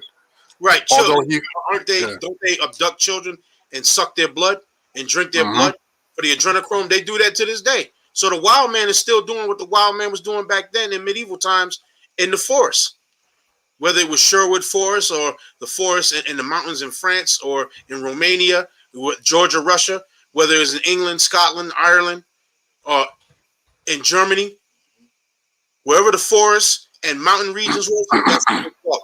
And they would try to come into town and steal a Jake baby and run off into the mountains with him. Because I we got were something for you. ruling. Yep, But I got something for you because you said they're doing the same thing today. So this is Jeremiah 13:23. It says, "Can an Ethiopian change his skin, or the leopard his spots? nope. Then may ye also do good that are accustomed to do evil." Right. So a person can't do good that is accustomed to doing evil. Okay. They are genetically inherent at doing evil and doing beastly and dastardly things. Estranged from the womb. The scriptures say the wicked are estranged from the womb. As soon as they be born. As soon as they be born, Speaking the wicked lies. are estranged from the womb. They goeth about speaking lies as soon as they are born. Right? Go ahead. Mm-hmm. Okay, so it says, wild men were commonly thought to abduct children, but often to fulfill parental instincts. Instances of wild folk substituting changelings for human children are also recorded. Although he was a hunter, the wild man was frequently hunted. Illustrations of the 14th century depict the wild men on all fours at bay. Right. Pursued- They're on all fours. And you do have a picture of them walking around on all fours. Like a goddamn animal. Mm-hmm. Yep. Go ahead. Now hit that other the other one, which is part 2 of this same thing that I sent you. Yeah, All right, there's Connor. another one that I sent you, which is the continuation of this. All right, let me find this. Hold on. We're gonna hit Job 30 again. You got anything else that's on? I see your eyes. All right. Sorry. Yep. And then we're gonna hit the scriptures again. Yep. It says, illustrations of the 14th century depict the wild man on all fours at bay, pursued by hounds and hunters on horseback. Yep. Incapable of speech, the wild man muttered only unintelligible sounds or none at all. Unintelligible sounds. Ah! Oh-hee, oh-hee. Huh. That's them, the wild man. Esau, Yep. the Edomite. Like in Job, it said they brayed among the nettles. Read that again, Elder Ibad, in Job 30. Call it the verse. This is Job 30, and I started at 4. It says, "Who cut up mallows by the bushes and juniper roots for their meat." It says, "They were driven forth from among men. They cried after them as after a thief." So it goes right with what he's reading. That's what we just read about how they were being hunted Mhm. on horseback. That's right. They cried after them as a thief. Yep. Yep. Get out of here. So you got that you got the other part of this? Con, I got it. It's right here.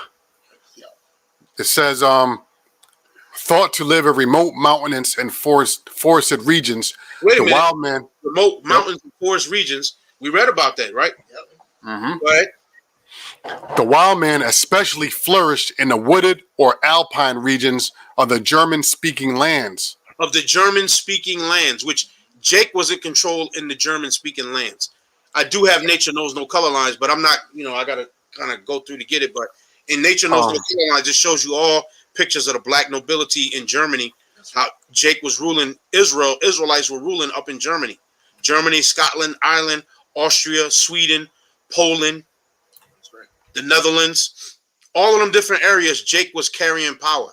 In Italy, in France, England. You know Guess what? This tapestry we showed earlier, Right. that's took place in Germany. That's Okay. in Germany. Yep. Yep. So it says in the wooded or alpine regions of the German-speaking lands, such as Harz, Fichtel, and Allgäu Mountains of Germany, the Right. alpine regions are Carinthia, and the Tyrol in Austria, and Graubünden, that's a German word, and Right. Wallis in Switzerland. Right. And Jake, we were ruling in all of those different lands, in all of those different regions.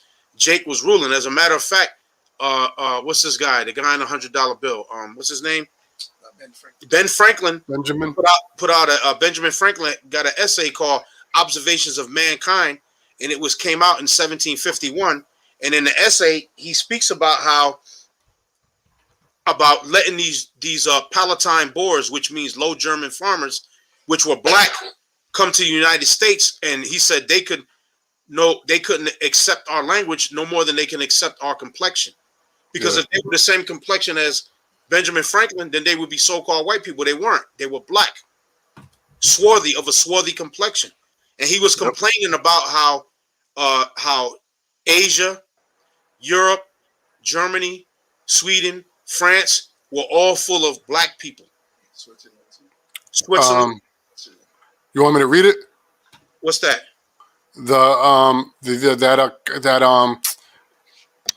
That quote by Benjamin Franklin. If you can find it, it's called "Observations of Mankind."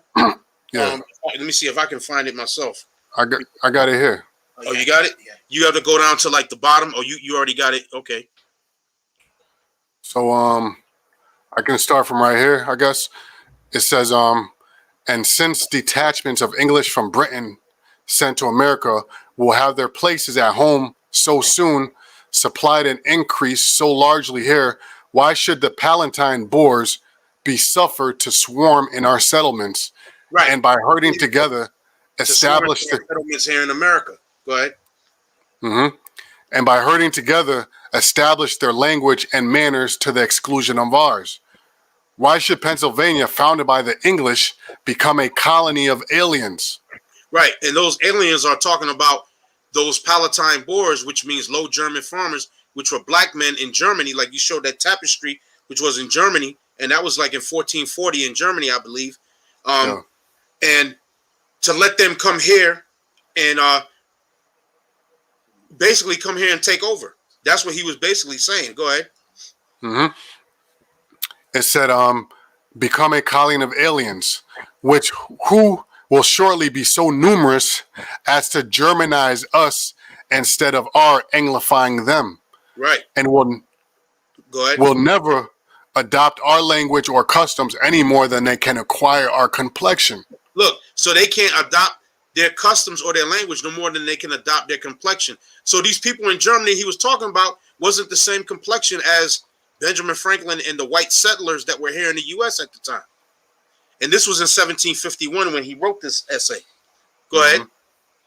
Yep. It says, which leads me to add one remark, that the number of purely white people in the world is proportionately small, very small. Right. He was complaining that the number of white people was small. This is during the 1750s. Go ahead. 270 something years ago. Go ahead. It says all Africa is black or tawny. Which, right. Black, the word tawny means like like a yellowish brown or a sandy brown, like the sand at the beach, or like the color of a lion. A lion is like a sandy brown, which would be tawny, or somebody you would call like high yellow would be considered tawny. Go ahead. Like a red bone. Yep, like a red. Yep. It says Asia chiefly tawny. Asia chiefly tawny. In other words, yeah. Go ahead. America exclusive of the newcomers, wholly so. And in Europe, America exclusive of the newcomers, meaning the Native American Indians. That they're what? Different shades of brown. They're dark skinned and tawny too. Also, that's what he's saying. Excluding the newcomers, which are them, the so-called white people, were the newcomers. Go ahead. And in Europe, the Spaniards, Italians, French, Russians, and Swedes are generally what we call a swarthy complexion. Which means black. Swarthy goes back to the German word Schwarz, which means black. Black. So Yep. they're of a swarthy complexion, meaning they're dark skinned, or what you would call black. Like in that image you showed in Germany, you showed them coming to the castle. They were trying to come and raid the castle, that German castle, and it was black people, the king, queen, and the prince, and the knights were sitting there with bows and arrows defending the castle from the Wildman, which is the so-called white man, the Edomite. And you put up swarthy. I seen you put the definition there. The definition of swarthy, it means dark skin. Dark skin, yeah. Yep. It says generally what we call a swarthy complexion, as are the Germans also.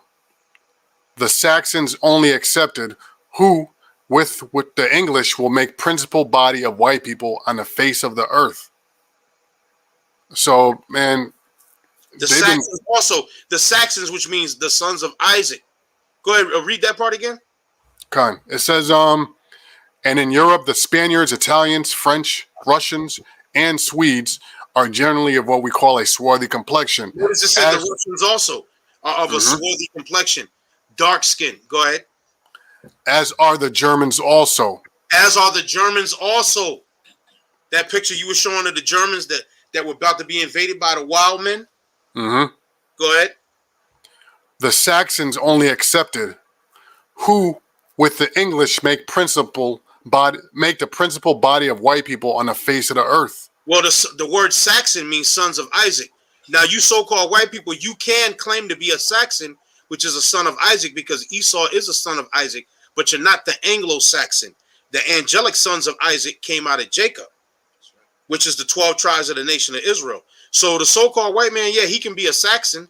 He is actually a son of Isaac, but he's not the angelic sons of Isaac. So you're not the Anglo-Saxon, but you can call yourself a Saxon, Esau. Con. You Edomite, devil, cracker devil bastard. And hence what, England, because Jake ruled England, land of the angels. Yep. It says the Saxons only accepted, who with the English make the principal body of white people on the face of the earth. I wish their numbers were increased. But now Benjamin Franklin said he wished that the white people's numbers were increased. Read on. He's going to say something else too. Yep. And while we are, as I may call it, scouring our planet by clearing America of woods, and so making this side of our globe reflect a brighter light to the eyes of the inhabitants in Mars or Venus. Right. In other words, they're trying to whiten up everything. Yeah. He's going to also say, he's going to make a point here. Go ahead. Why should we, in the sight of superior beings, darken its people? Wait a minute. Darken its people with all of these different black people from these different European countries. Superior beings. They know they're inferior. They know they're inferior. They know that we're the superior beings. How are they going to let the superior beings darken their country? Which this country belongs to Gad, Reuben, Issachar, right? Go ahead. Con. It says, why increase the sons of Africa by planting them in America? Well, now they put the African shit in there, but we're Israelites. Yes, we were in Africa.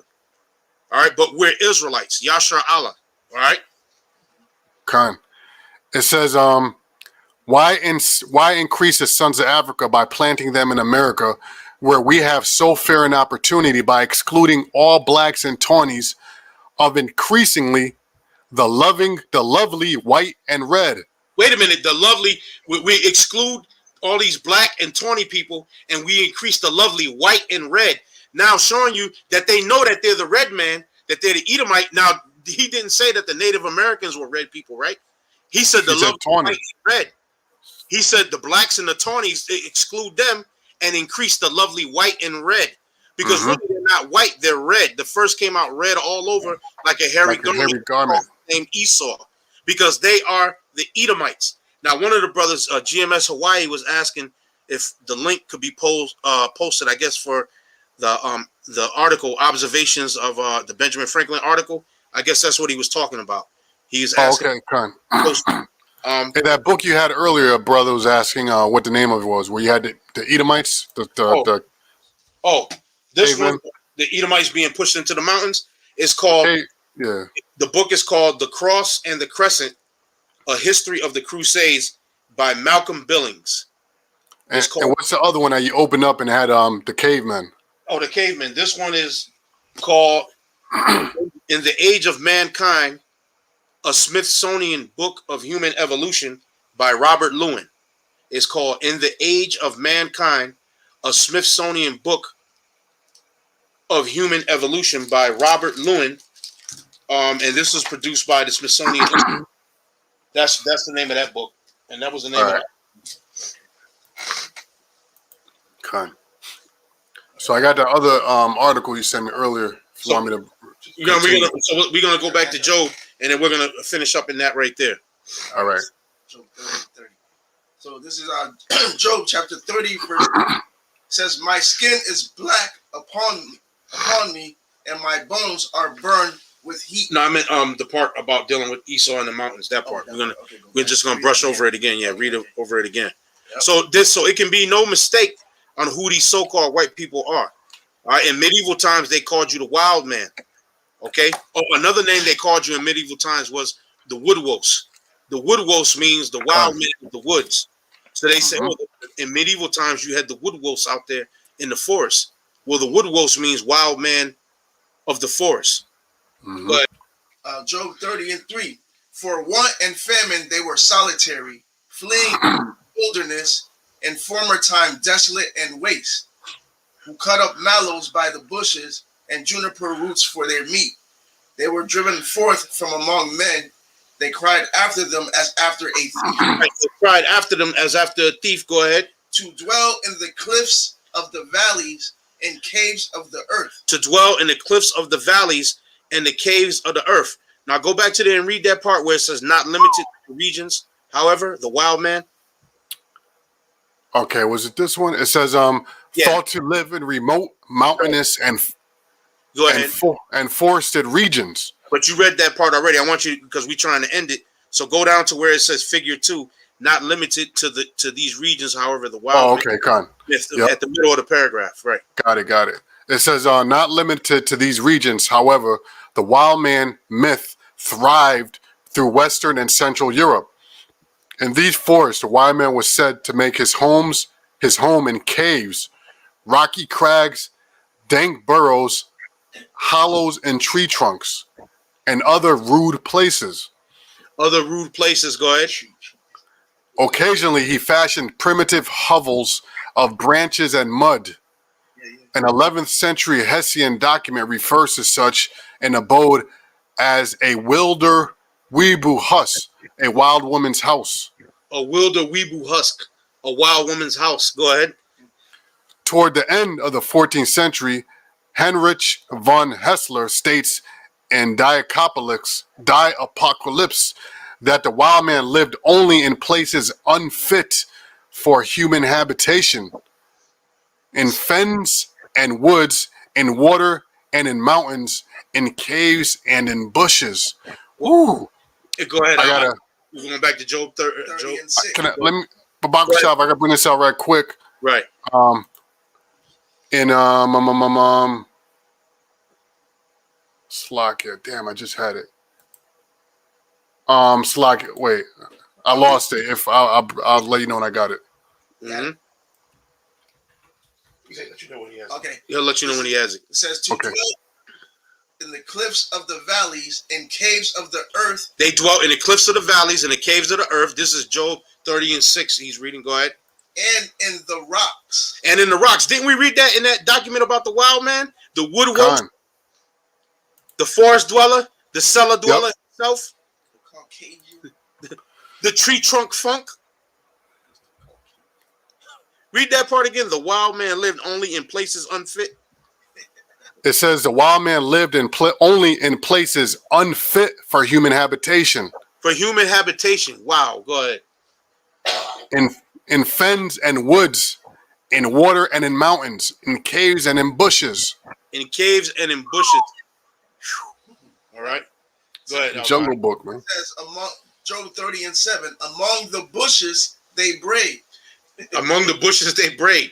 Under the nettles they were gathered together. Under the nettles they were gathered together. We just got to keep reiterating it. Go ahead.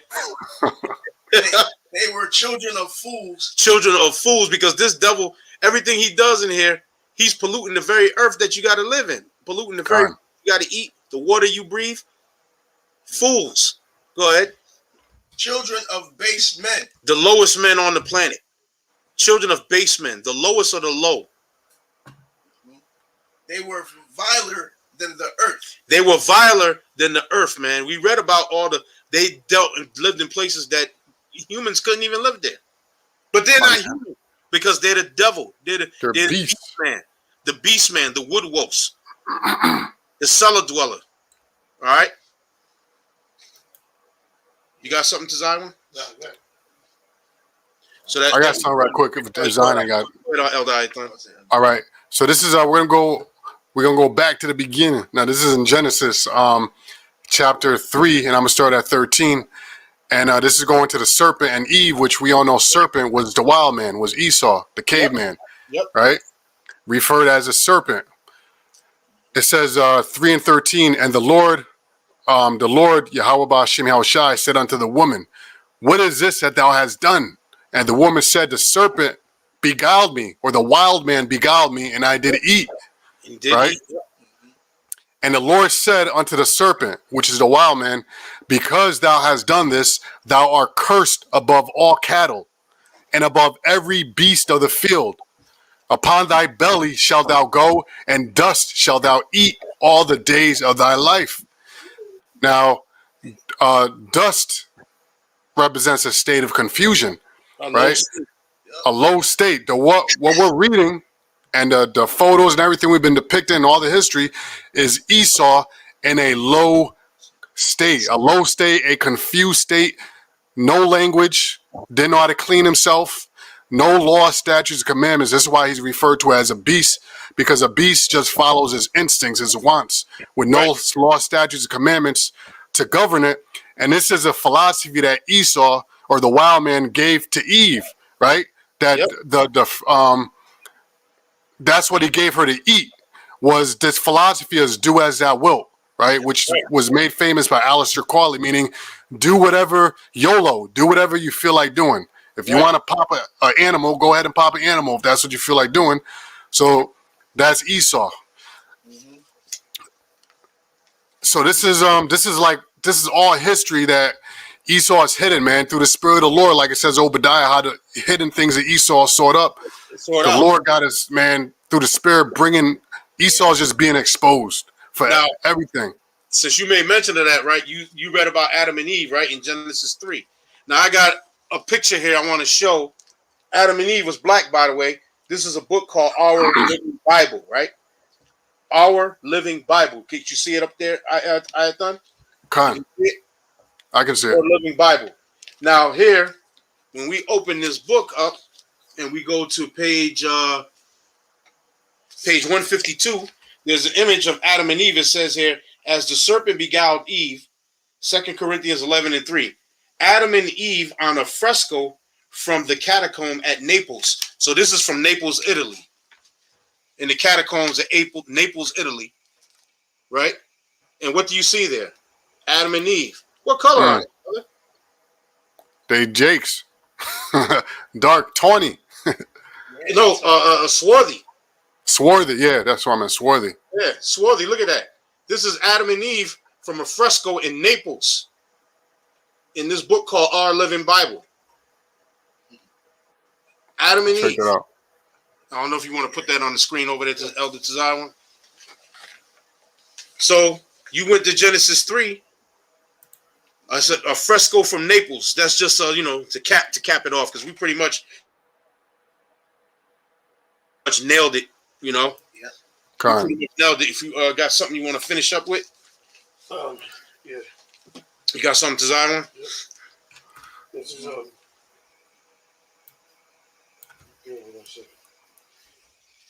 What's the? It's the scripture I'm thinking about. I think it's in the Apocrypha about how the truth which has been so long hidden, now is made manifest, which is so long been hidden. I forget where it's at, but it's in the Apocrypha. But read what you got, Elder Zion. All right. This is Isaiah 47. Yep, I see that image up there. The true Adam. The National Geographic reveals true Adam as a black man. Of course, which we already know. Mm-hmm. But go ahead, Elder Tazai. When he's gonna leave that image on the screen, Yeah. Tazai was gonna read something. Yeah, being that we're bringing out all the stuff they try to hide, everything's coming out to light. Everything about Esau is out there. You know the one Jeremiah 8, they shall bring the bones of the kings of Judah. In Jeremiah 8. Isaiah 47. Come down and sit in the dust, O virgin Babylon. Right, it says, come down and sit in the dust in the confusion, O virgin daughter of Babylon, which is America. America is the virgin daughter of Babylon. Right, and really Esau. Yep. Because Esau's ruling America. That's right. Because Esau is known as the daughter of Babylon, the nation of Edom. So it says, and America is Babylon the Great, like the brother was saying. Right, it's 2nd Ezra 6 and 28. The water up on the comment board. That's the scribe. I'll get it. Get the Jeremiah 8:01. yeah, get the Jeremiah. Go ahead, Elder Tazama. I'll get it. O virgin daughter of Babylon, sit on the ground. There is no throne. O daughter of the Chaldean. Sit on the ground. There is no throne, O daughter of the Chaldeans. Because we're living in time enough, you being dethroned. That's right. The Lord is throwing you off your rulership. That's right. Off that power seat. And revealing you. Yeah, you're being revealed. O daughter of the Chaldeans, for thou shalt no more be called tender and delicate. Because at one time, everybody thought America was that innocent. Yeah, even now, Yep. with this whole thing with Russia, America's the good guys. Yep. What make them the good guys? The shit they accusing Russia of doing, they're doing the same shit here. And even worse. And even worse. Correct. Oh, see, the Russians, they don't care about their people. They're tyrants. You watch, oh my, they got you people in a trick bag, man. Yep.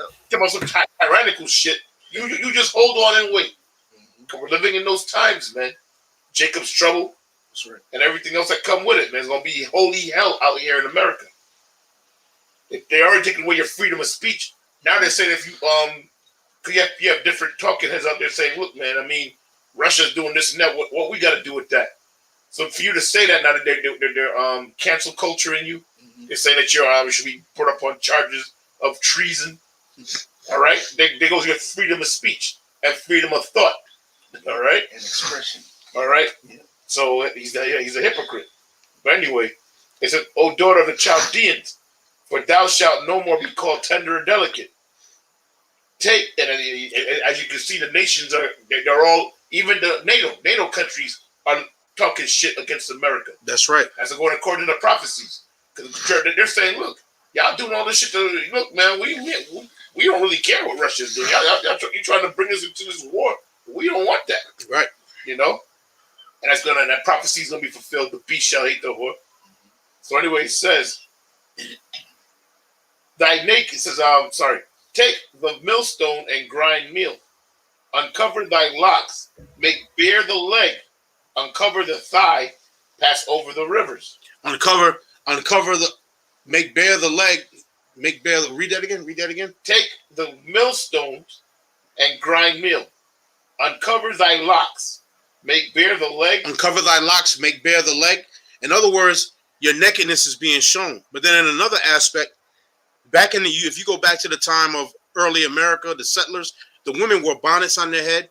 They had dresses that went all the way down to their ankles. You couldn't tell what shape they were. You couldn't tell what shape they were. You couldn't even see her hair. But it says, uncover the legs, uncover thy locks, make bare the legs. Now you see the average so-called white woman, she's dressed in scantily clad clothing, even the black woman. But the white woman mainly, because that's Miss Ann, she's dressed scantily where you can see everything. You can see the shape of you can see her hips, her dips, if she got any. You can see the shape of her birth canal from the front. You call it the camel toe. All right. Her hair and everything. They're just out in the open with everything. You can see there's nothing left to the imagination no more. Uncover the hair. Yeah. Uncover thy locks. Make bare the thigh. Yeah, well, pornography. It's Pornography. Yep. This country is run by drugs and pornography. Yes. Yeah. Uncover the thigh. Pass over the rivers.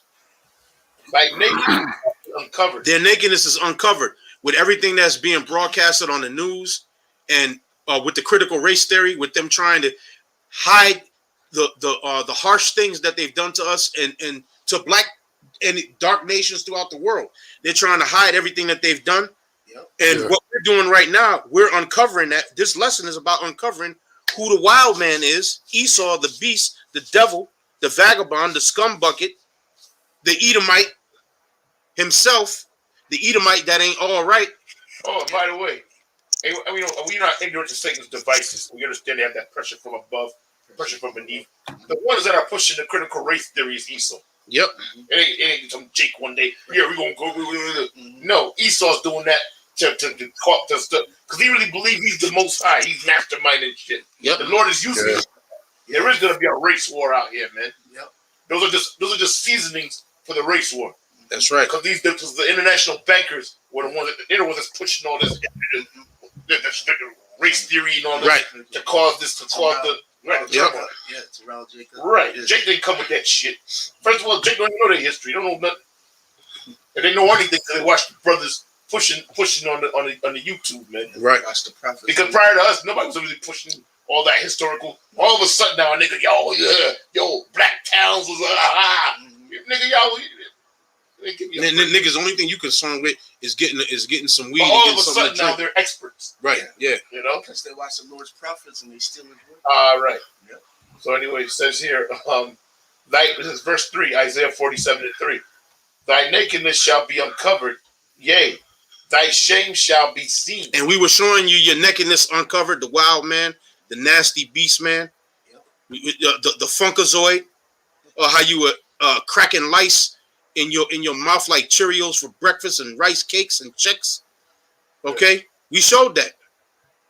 That's your nakedness being uncovered. How your woman, she would do the scratch and sniff, no clothes on, just ass naked in the mountain. All your wickedness. All your All wickedness. the wickedness you've done in the earth and continue to do in the earth is being revealed by the Lord's prophet. Right. Right, from like Elder I not put in the comment, from Little House on the Prairie to Britney Spears. Yeah. Yeah. Yeah. Like, Or from Little House on the Prairie to Lady Gaga, Lady Kaka. I think that's even a lead. Yeah. I will take vengeance, and I will not meet you as a man. So the Lord said he's going to take vengeance on you Edomites, and he ain't going to meet you as a man. Okay, Elder Ibad, read that, and then I'm going to close out with this last one over here in Esdras. All right. So this is the book of Jeremiah, chapter 8, verse 1. It says, at that time, saith the Lord, Yahweh Ba'Shem Yahushai, they shall bring out the bones of the kings of Judah. And that's what we were doing. By bringing out these different books and reading these different documents, they shall bring out the bones of the kings of Judah, showing you that the kings of Judah were black men. Mm-hmm. Okay? Swarthy. Go ahead. It said, and the bones of his princes, and the bones of the priests, and the bones of the prophets, and the bones of the inhabitants of Jerusalem out of their graves. Right. So we were bringing you the proof. Now we're going to end it on this one. This is 2nd Esdras 6 and 27 and 28. If any brothers want to elaborate, it says, for evil shall be put out, and deceit shall be quenched. That's right. Evil shall be put out by who? The Heavenly Father. Because what's evil? Evil means bad times. Ever since the so-called white man's been ruling for this little season, from the Renaissance till now, ain't been nothing but bad times. So it's going to be put out by who? Our Lord and Savior. That's who we are patiently waiting for.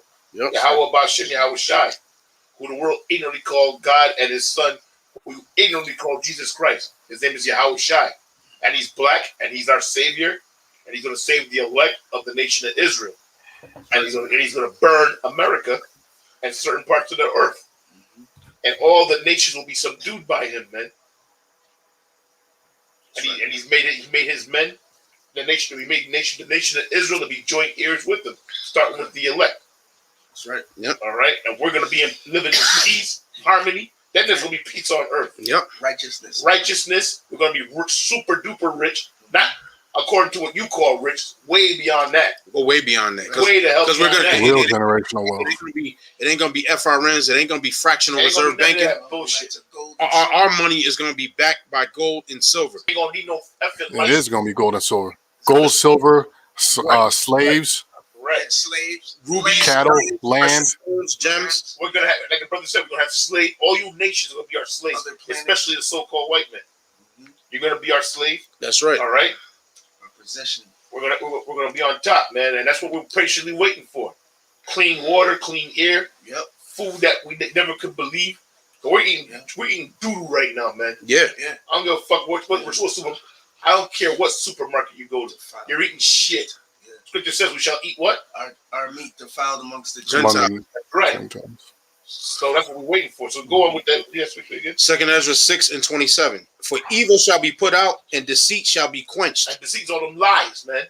And we just quenched them lies right Quenched. now. They're being quenched by the history. And so the first and foremost, the Bible. Number one, the Bible. All right, and then we have the other documents, historical documents, the archaeology. to back it up. To back up with the And the archaeology came and backed up everything that the scriptures were saying. Cause It says, verse 28, 2nd Ezra 6:28. As for faith, it shall flourish. This is the faith. Yeah. Our faith is flourishing. Yeah, the word of Yahweh. The word of Yahweh Shem Yahushua is flourishing. That's why we did this lesson. That's why it went the way that it went. It was extensive, but we were bringing out the scriptures, and we were bringing out and breaking down the history and showing the comparison that this is exactly what the scriptures are saying. Mm-hmm. That's why Isaiah 34:16, seek ye out of the book of the Lord and read, right? Because It'll fail. none of these shall fail, and everything that we brought out tonight, it was right in the scriptures, which is the source, and we pulled out these different documents, these articles, to back up everything that the scriptures are already said. That's right. Yep. You know, Yep. So this is our book, man. Yeah, that's right. Go ahead, brother. This is our book. No, I'm saying this is our book, our history. You're not going to find out our history from the Edomites, from Esau, but our history is in the Bible. That is our book. It's our book, it tells us who we are, and it tells us who our enemy is. That's right. You know, which is Esau. It gives you his characteristics, what he's going to do, the way he thinks, everything. What he likes to eat, how he likes to eat now. Yep. I mean, everything is in there. Everything. Yep. 2nd Ezra 6:28. As for faith, it shall flourish. Corruption shall be overcome. Well, the corruption is being overcome. The faith is flourishing. The corruption is being overcome. All the corruption that you put out there, the lies, it's being overcome. It's being destroyed. It's destroyed. Yeah, that's why they're trying to censor these shows. That's right. Censor the prophets of the Heavenly Father. Everything's being revealed. Yep. It says corruption shall be overcome, and the truth, which have been so long without fruit, shall be declared. And that's what we're declaring. The truth, which has been so long without fruit, has been declared. And pretty much, and that's it. And death and destruction to you damn Edomites and all of you other nations out there.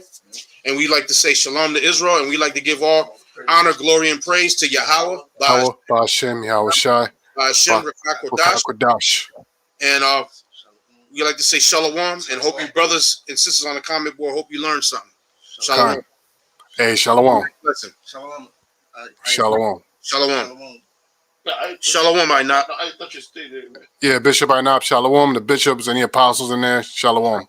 Shalom. Shalom, King. Shalom. Yes, so I thought you